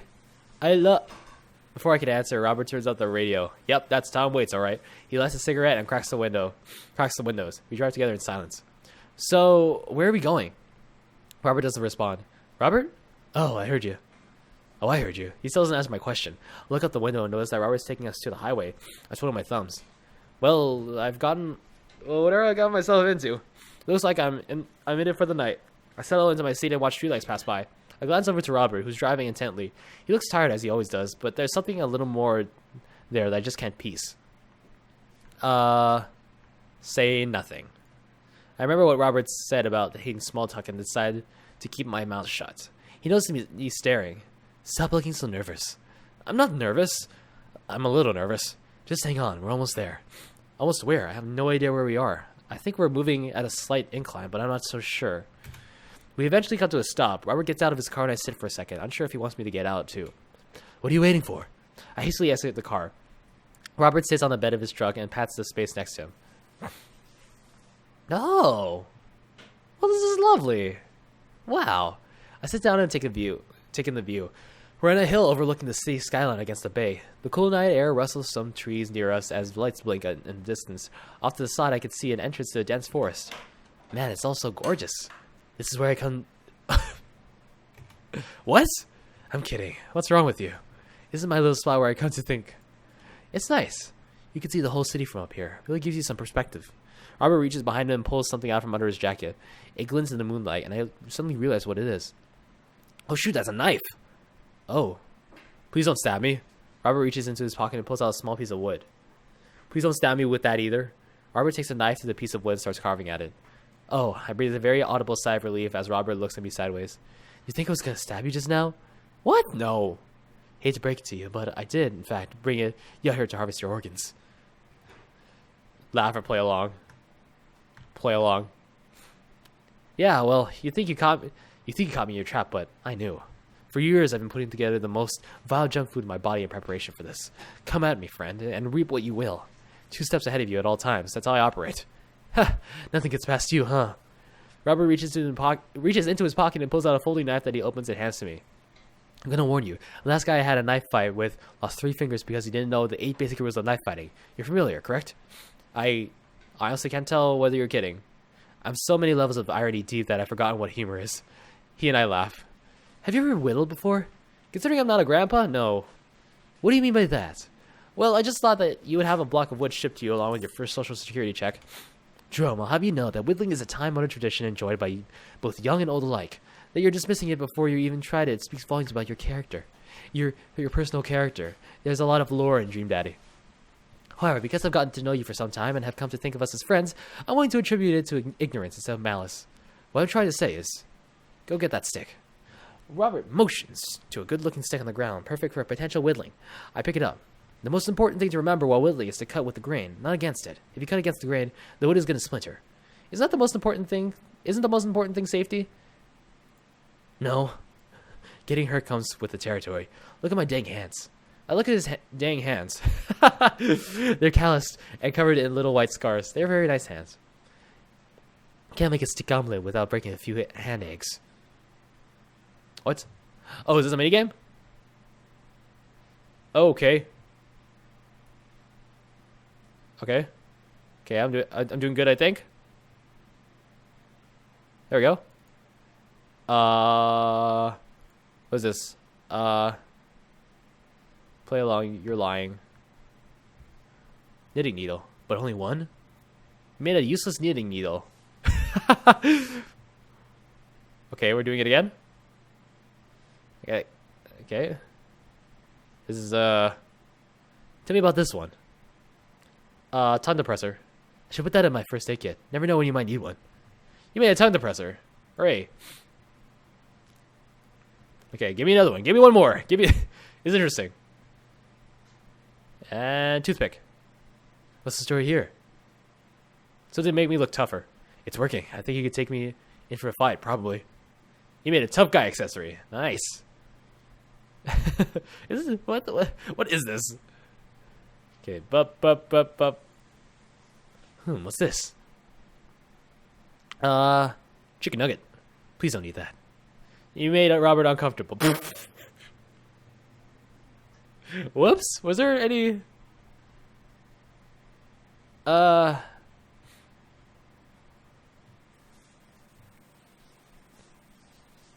Okay. Let's do one more. What's this? What is that? Nice form. What is it supposed to be? Louisiana. Good old Louisiana. Beautiful place. Got stabbed there once, you know? Or was it Kentucky? You made a Louisiana. A Louisiana. Okay. How long does this go on for? How long are we whittling for? What do we have here? A chopstick. Ambidextrous. It's a stick. You made a chopstick. Ambidextrous. Nice. Oh, okay. This is a big one. What we got here? What is this? If you keep this up, you'll be a whittling pro in no time. New friend. He's beautiful. I'm happy for you. You made a new friend. Oh, I see. Nice. There's a lot. Holy crap. Okay. What am I making? Holy crap. This is very detailed. Beautiful handiwork. What do you call it? Sir Hosington the Brave. A brave and noble name for a brave and noble creature. You made a beautiful gift for Amanda. Oh. Wow. Oh yeah, because she had that horse face. That's right. Never give up. Never remember. What? Robert and I sit in silence for a while, carving our pieces of wood. I think I'm getting the hang of this. It's actually kind of relaxing. I glance over to see what Robert's working on. He's carving a smaller wooden knife. Ah! While I'm distracted, the knife slices into my thumb. Blood gushes all over the little wooden carving. Robert is lost in carving and doesn't notice me bleeding everywhere. Robert still doesn't notice. Robert, I'm dying. I'm bleeding to death. Robert finally looks over. Reaches into his jacket again. Jeez, how much stuff does this guy keep in there? It's like Damien. Never know what he hides in his cloak. He pulls out a red bandana. He wraps it around my thumb. Hold tight. He hops in the truck and I hear him rummaging around his car. He comes back a moment later with a well-stocked first aid kit. Robert carefully wipes the blood off of my hand and swipes a bit of antiseptic into the cut.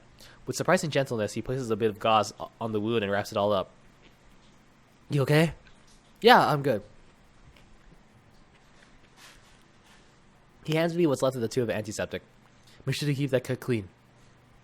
It's oddly touching and a little sexy.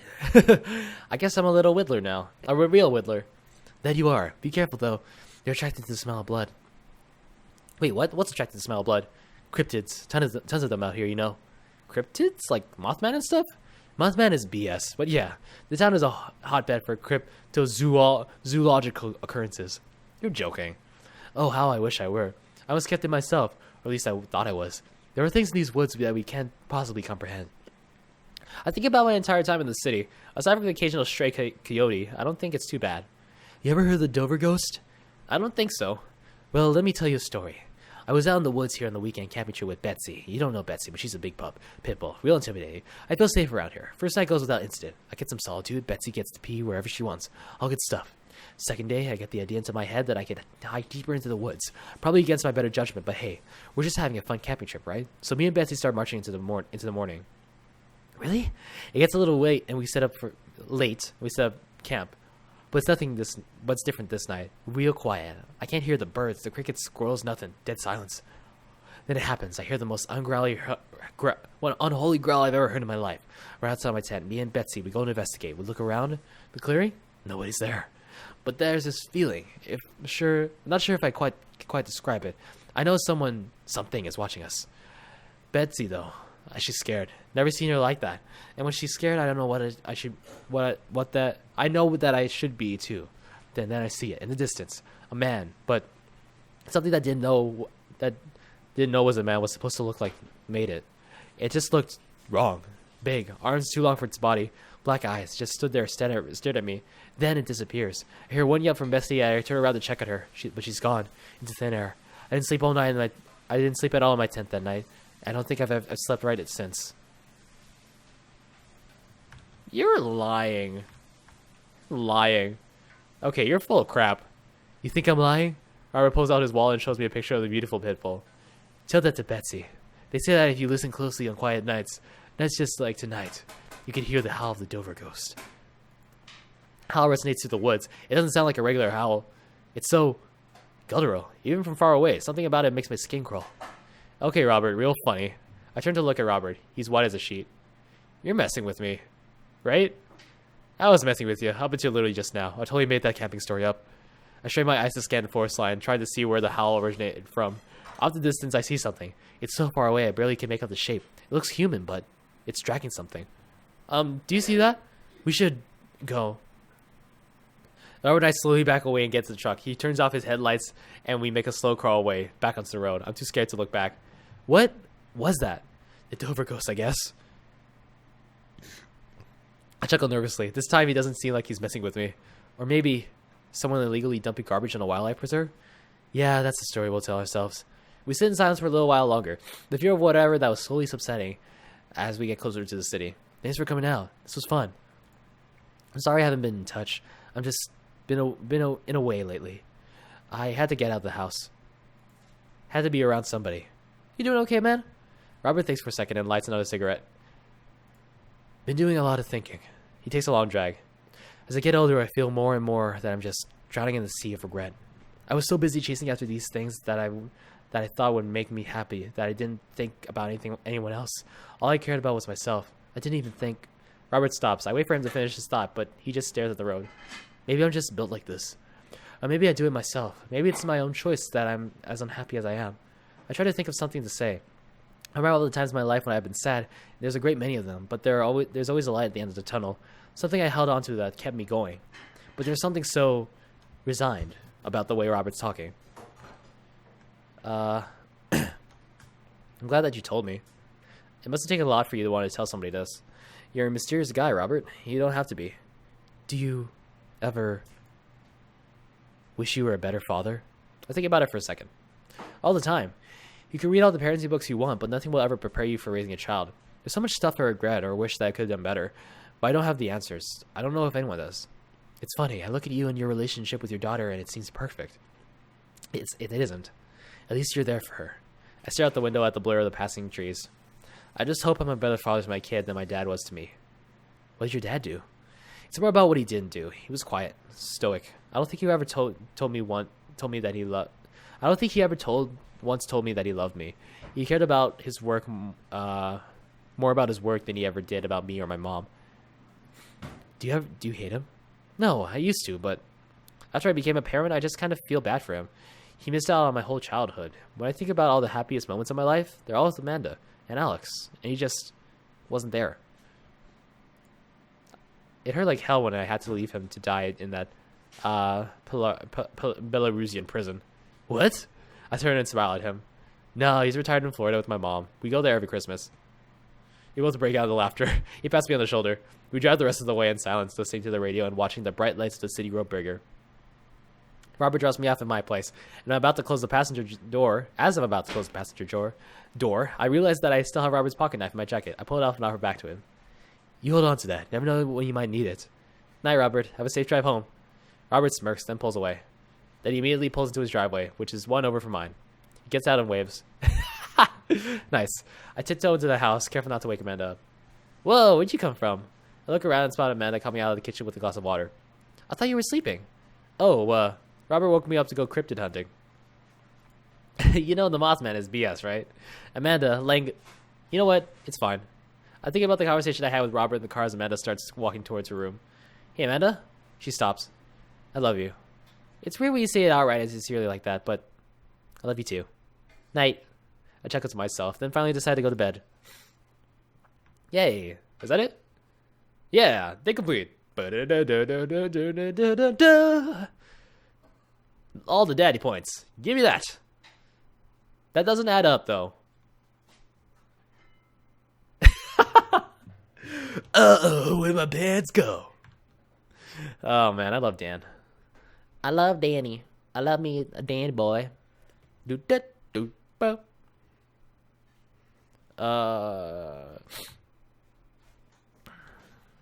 Okay. Well, it's been a long day. I'm just about to get ready to pack in. Amanda's still awake. Is she crying? Leave her alone. It's fine. I'll leave you be. Boom. And the best friend. The gossipy one. What did MR say? I cannot believe that. It's not dumb to have feelings, Amanda. Real friends don't do that. Hey, Pops. Yes. Thank you. Always welcome. It hurt. Oh, always gets me. You got dads. All right, last date with Roberto. Here we go, I'm sure. Let's go, baby. Ooh, yeah. Ooh, baby, I love your way every day. Hey, hey. I haven't spoken to Robert since the night that we drove out to his thinking spot. He seemed unusually somber then, like more so than the usual amount of somber that Robert is, which is already a lot. I've been thinking about him, and I hope he's doing okay, but I've been a little reluctant to reach out to him. Jerome. Hey, Jerome. Guess who's getting their drink on tonight? I take a look at my dadbook messages. There is a flurry of them from Robert. Yes. It's you. Also me, but mostly you. Yeah, dude. I type back to Robert. Robert, buddy, tonight we ride. Tonight we ride. Yes, meet me at Jim and Kim's at 8 p.m. Not that I'm underappreciative, but I think this is the first time that Robert's given me more than an hour's warning before hanging out. That's true. Amanda pops her head into the hallway. Music I don't recognize blaring from her room. What's up? I'm hanging out with Robert later tonight. Okay, cool. Robert, who's my friend. I have friends. I'm happy for you, Dad. People enjoy my company, Amanda. Dad, I'm so happy for your continued development as a human being. What are you listening to? Sad crap.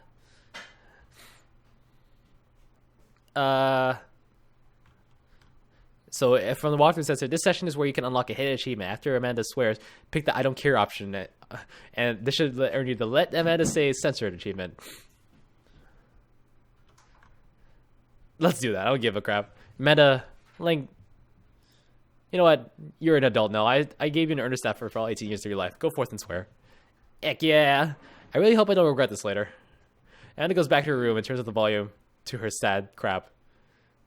She can swear, but I don't. I'm put on my going out coat and walk over to Jim and Kim's. I spot Robert leaning against a brick wall, smoking a cigarette. As I get closer, I realize that he looks a little different. Cleaner, I guess. It actually seems like he combed his hair and his clothes are less wrinkled than usual. Hey. You take a shower just for me? I'm working on my relationship with existence. We both stand there for a second and don't say anything. Robert finishes his cigarette and abruptly goes inside. I follow him. By the time I get inside, Robert's already at the bar ordering 2 whiskeys. I spot a booth in the back and claim it for us. Robert slides in and hands me a glass. To you, to us, to toast. To you, buddy. Here's to your continued existence. We clink whiskeys and I watch him sip his, rather than his traditional approach of slamming his whiskey back as quickly as possible. So what's the plan for tonight?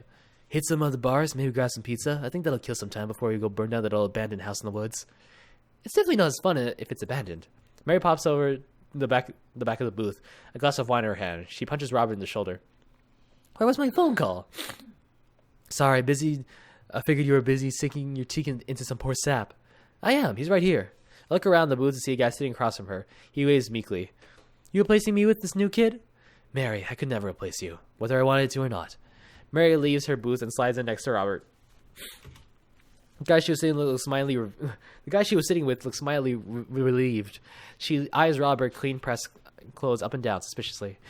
What? Do you got a court date coming up? He does. He never convinced the jury.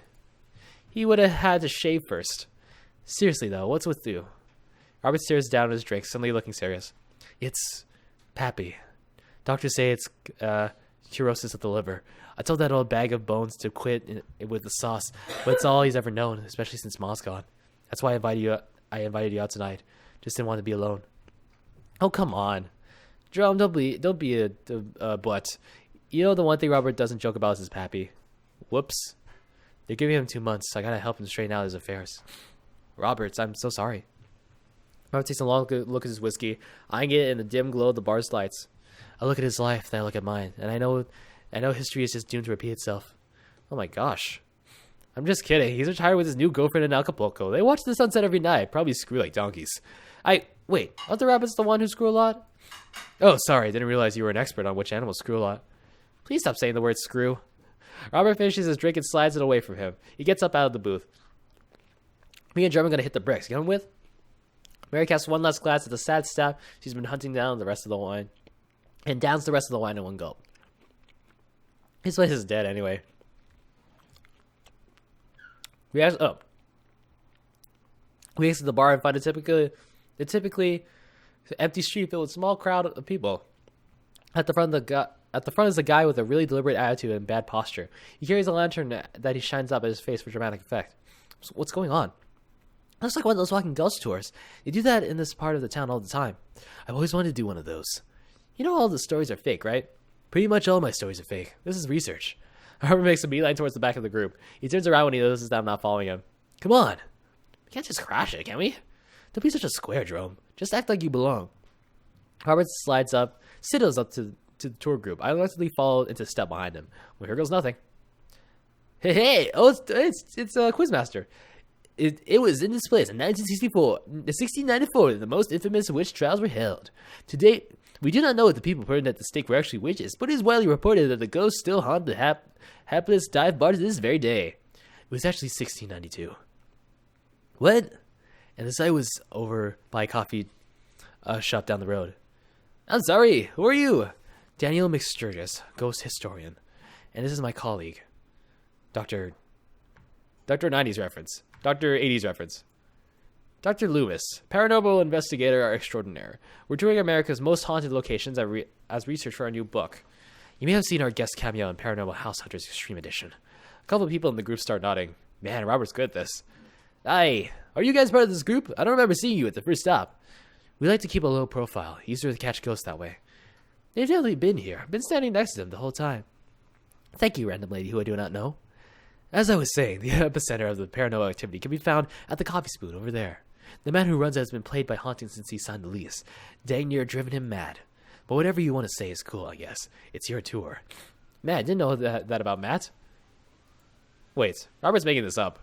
The rest of the touring group listens intently to Robert's every word. I think the tour guide can tell he's losing the group. He seems to be getting flustered.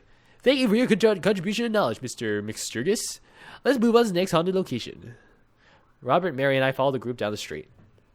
That tour guide's shirt is cool. Yeah, everyone in the group gets one if we make it to the final location. I turn to Robert and grab him by the shoulder. I need that t-shirt. Well, I guess we're in this for the long haul then. Just follow my lead. Don't arouse too much suspicion. And we'll have cool ghost shirts in no time. Our tour group arrives at an old, decrepit colonial-style house.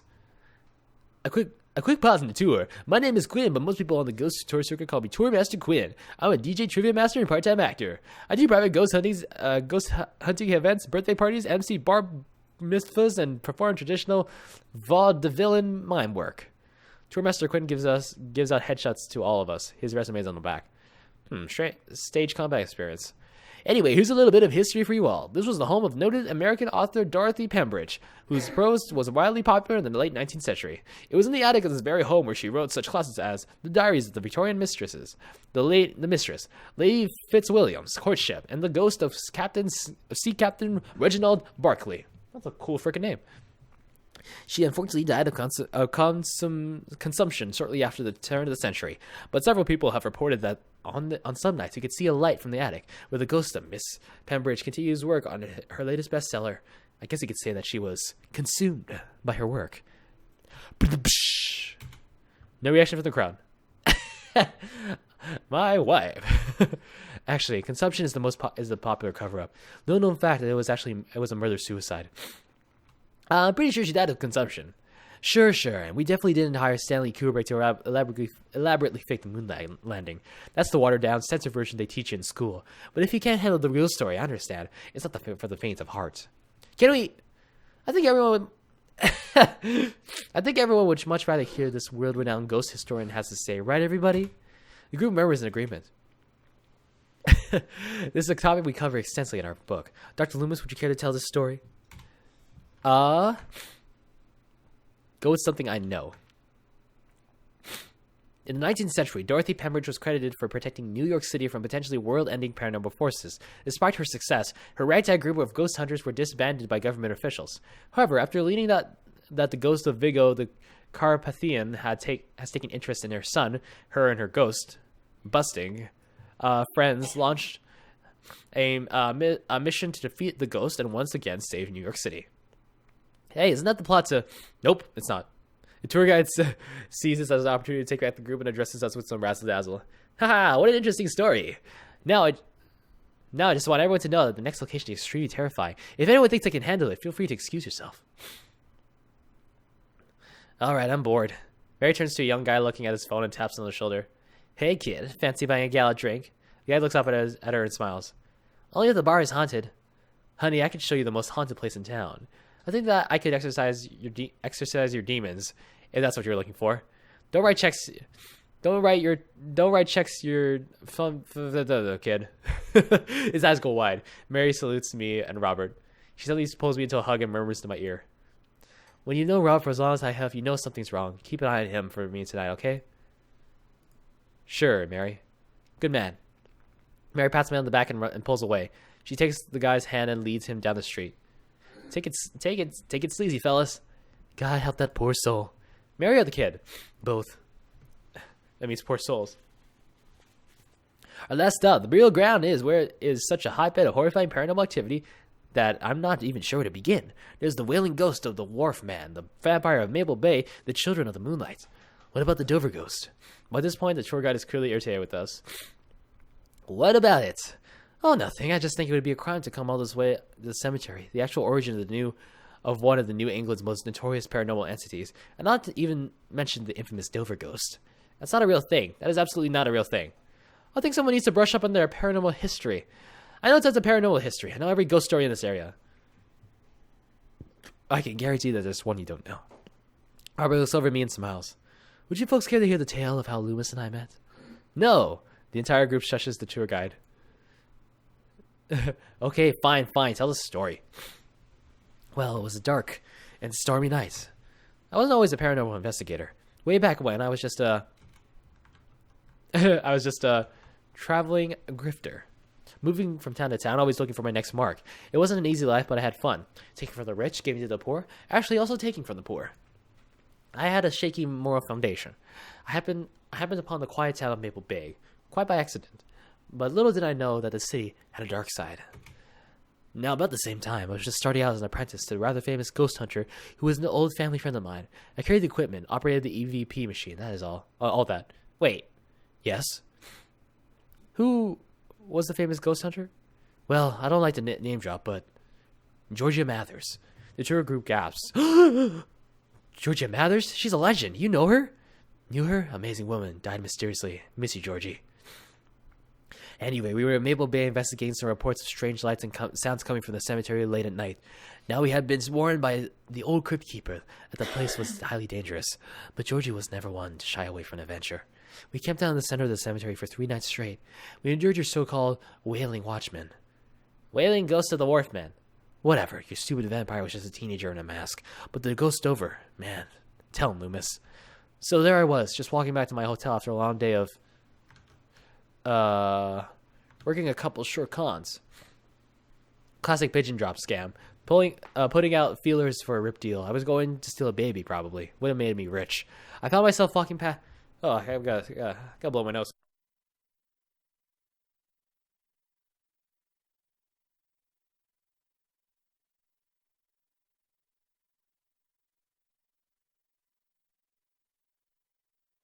His music is very spooky.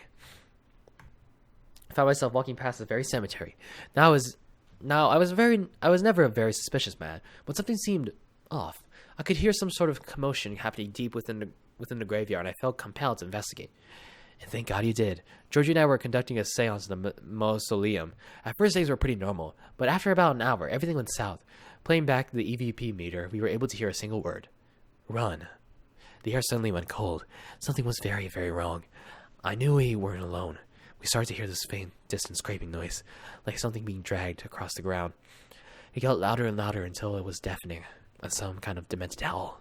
And then I felt it. Something, grabbing my ankle. Robert has the whole crowd hook, line, and sinker. You could hear a pin drop. I only cried twice in my life. One was at the birth of my daughter. The other was when that thing started dragging me. I wasn't sure where it was taking me, but I knew it was no place I wanted to go. I was sure I was going to die.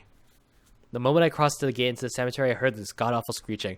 I ran into the mausoleum just in time to see a man being pulled across by the floor. By God, to this day, the mere sight of it ties my stomach into knots. It looked like a man, but like... I glanced at Robert. Like someone who didn't know what a man was supposed to look like tried to put one together. The arms were too long, its eyes glowed red. It was like a walking shadow. What'd I do? What any good person would do. I lunged for... Shoot, what was his fake name again? What was it? David McSturgis. David, right? Daniel. I grabbed his head and entered into a tug of war with the unholiest forces.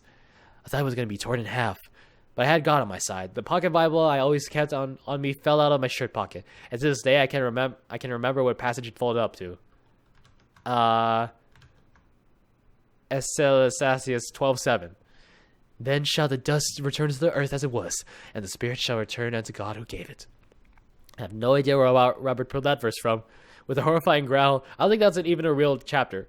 With a horrifying growl, the entity finally relented. Daniel and I collapsed onto the ground, exhausted. We were both covered in blood. That dang creature claws into my chest. Got me real good. I had to get 16 stitches. Robert pulled down the collar of his shirt to reveal a long, wicked scar across his pecs. And that's how I got the scar. I followed Georgie and Mathers to the end of the earth. We faced exorcisms, demons, poltergeists that threw our equipment across the room. But I had never seen Georgia so scared. She was never the same after that, and neither was I. Watching what happened to Daniel and Georgia shook my faith, but I came out of that experience a better man and a better friend. And we've been brothers ever since. The tour guide gives us a round of applause as Robert and I share an emotional hug. As he embraces me, I can smell the cologne on his neck. Wow, Robert does clean up good. I find myself lingering a little too long on the hug. The tour guide seems to have bought it. Even he's wiping a tear from his eyes. Thank you. It's an honor to be able to share our story. Be sure to watch out for our book. Paranormal Excursions of the Supernatural Ice Road Ghost Truckers. Robert has to suppress a laugh at that one. Well, I think you both definitely earned your t-shirts.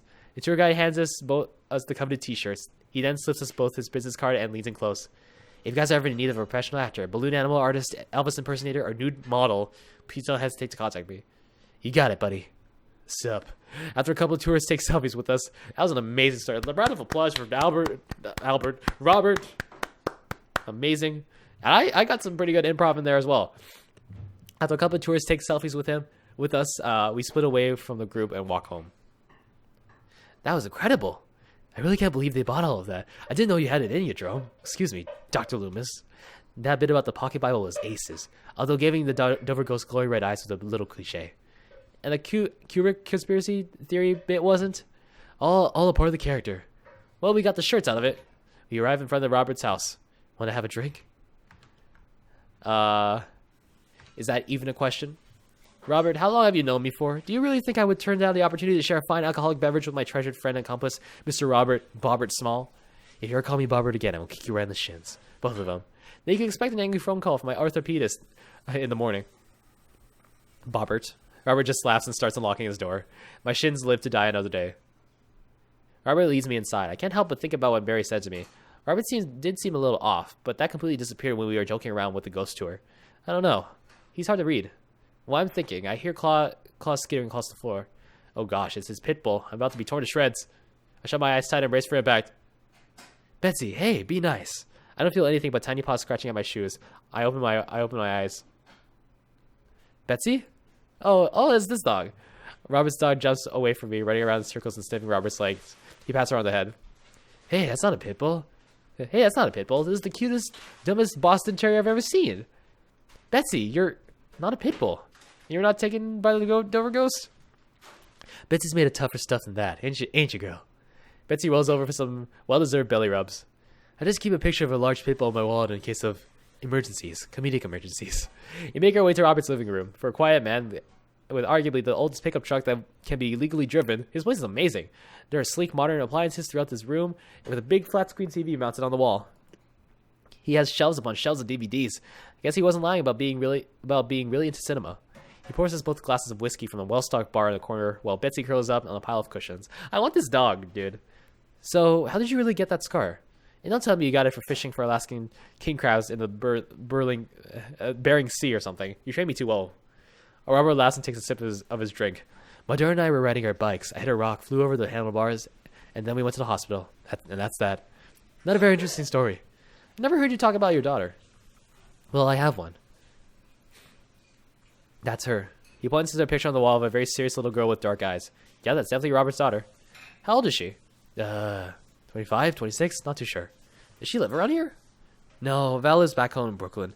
Worked at some new media online magazine thing. Makes buckets, though. He suddenly seems really serious. I probably shouldn't press him about it. You like Santa Ana? Yes. Great. Robert puts on Santa Ana, then takes a seat on the couch next to me. He suddenly downs his drink in one gulp. Hey, are you alright? Robert leans in and kisses me. It tastes of whiskey burning my lips. I'm surprised at first, but slowly relax. Oh, he kisses. I just glossed over that. Slowly relax into his arms.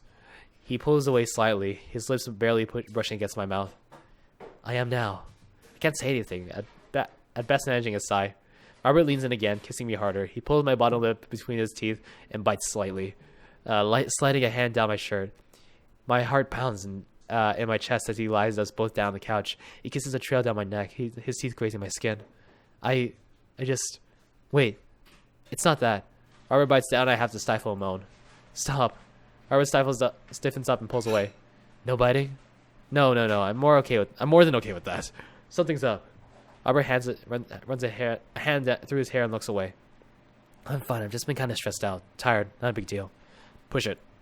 Listen, I want this as badly as you do, but I know something's wrong. I need to make sure that you're okay. Robert stares at the ground. You don't know me that well, Jerome. I'm not a good person. He takes a deep breath. I spent my whole life only taking and taking and taking.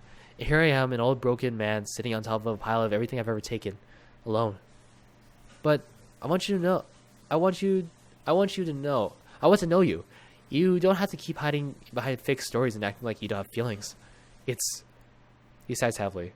It's Val. She's visiting tomorrow. She wants to patch things up. Are you...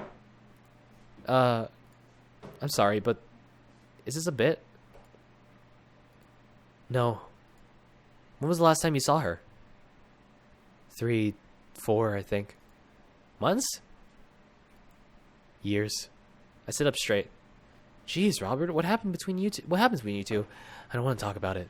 Robert and I sit in silence, neither of us wanting to look at each other, both of us unsure what to do next. Fine. Things were already bad between us. I cared about her, I always did. Things just got in the way, and before I knew it, she was leaving for college, wanting nothing to do with me. Marilyn and I moved out here to settle down. We thought it would help to get away from all the distractions, all the money, the drinking.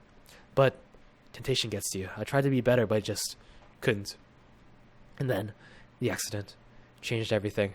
I think every day about how she must have died hating me.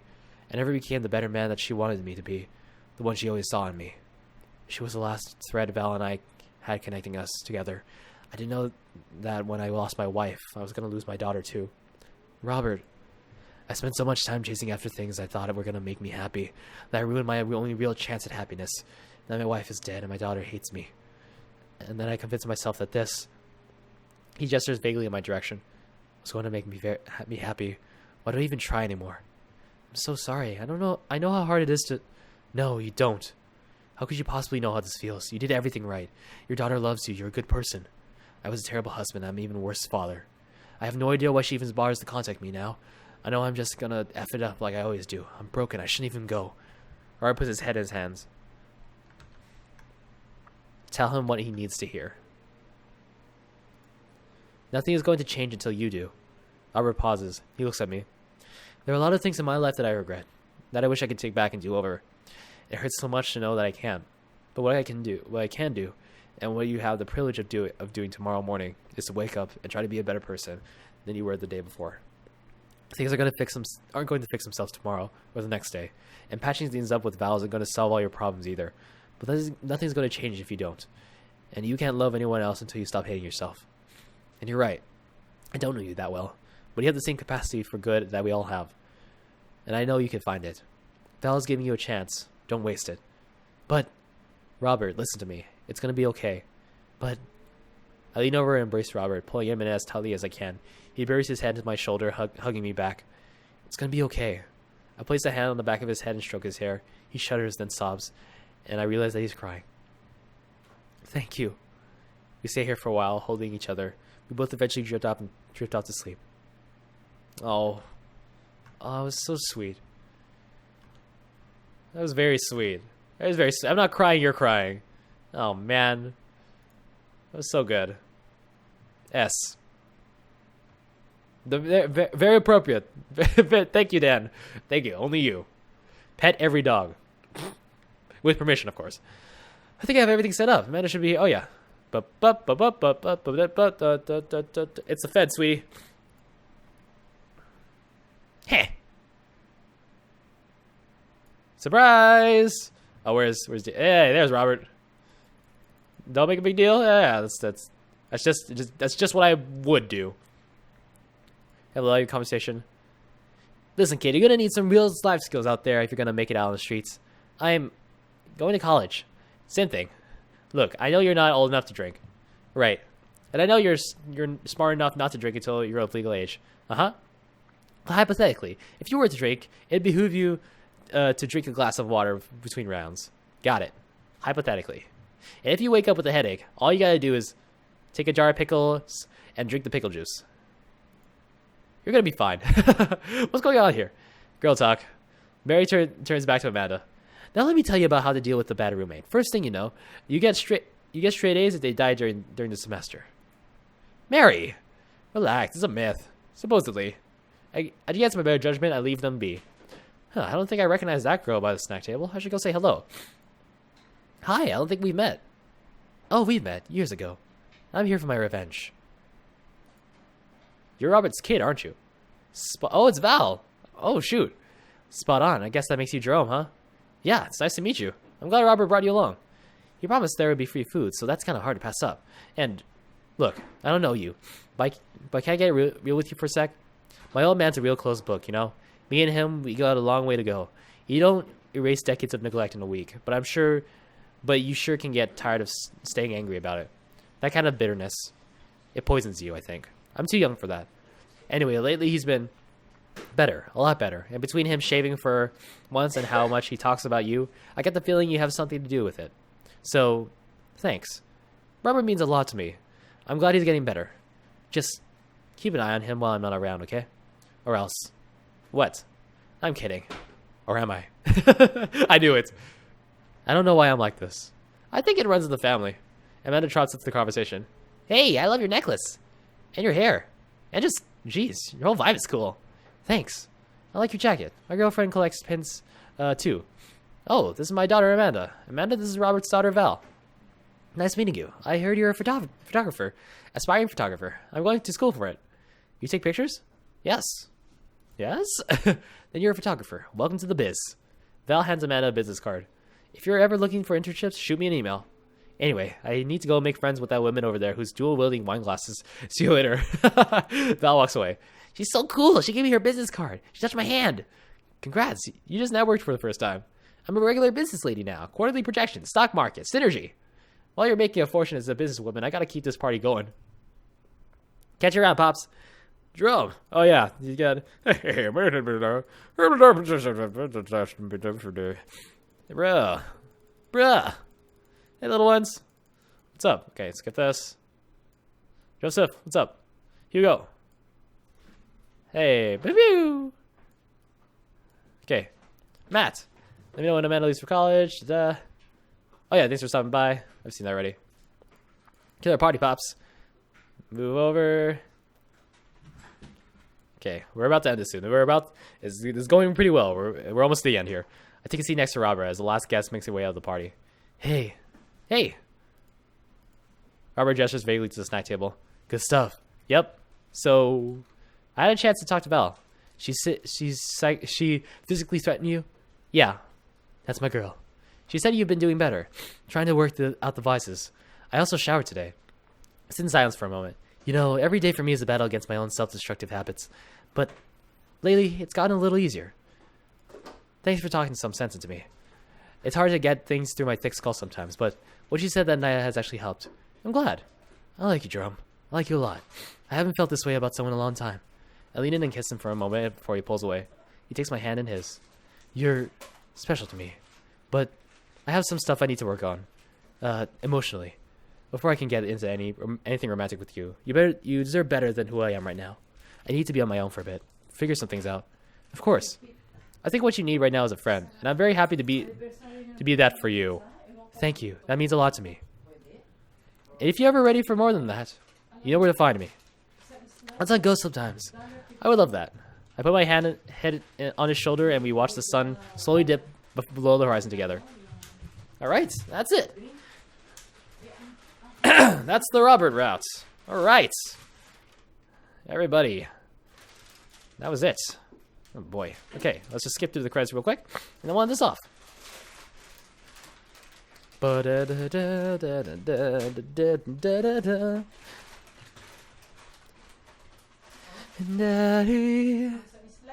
right.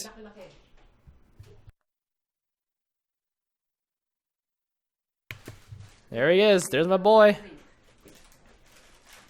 My boy Robert. Oh man, with the dog and the wood. And he whittled his dog. That's amazing. He's a good guy. Or did I whittle that? Ooh, was that the one taking the picture? Who's taking the picture? Who knows? Okay, that's it. That was Dream Daddy, everybody. Okay, let's switch to this, and we will close this.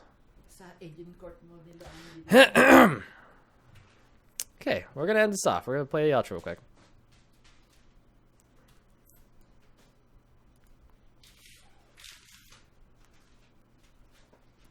Okay, so that's it for this live stream. Thank you all for joining me. It was good talking. It was good talking to everybody. Good talking to good people. And yeah, next time I don't know what we do. Oh yeah, tomorrow we'll be doing some Mario and Luigi Superstar Saga remake for the 3DS. I'm gonna be doing a recording stream.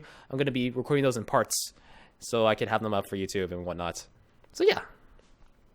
I hope everybody enjoyed this live stream, and if you did, and you're watching this afterwards, like, comment, share with a friend, consider subscribing, hit the bell down there to become notified on YouTube, and subscribe on YouTube, follow me on Twitch and Mixer, and all those good stuff, and until then, fight to peace, my friends, stay awesome, have a great day, see you all next time, bye!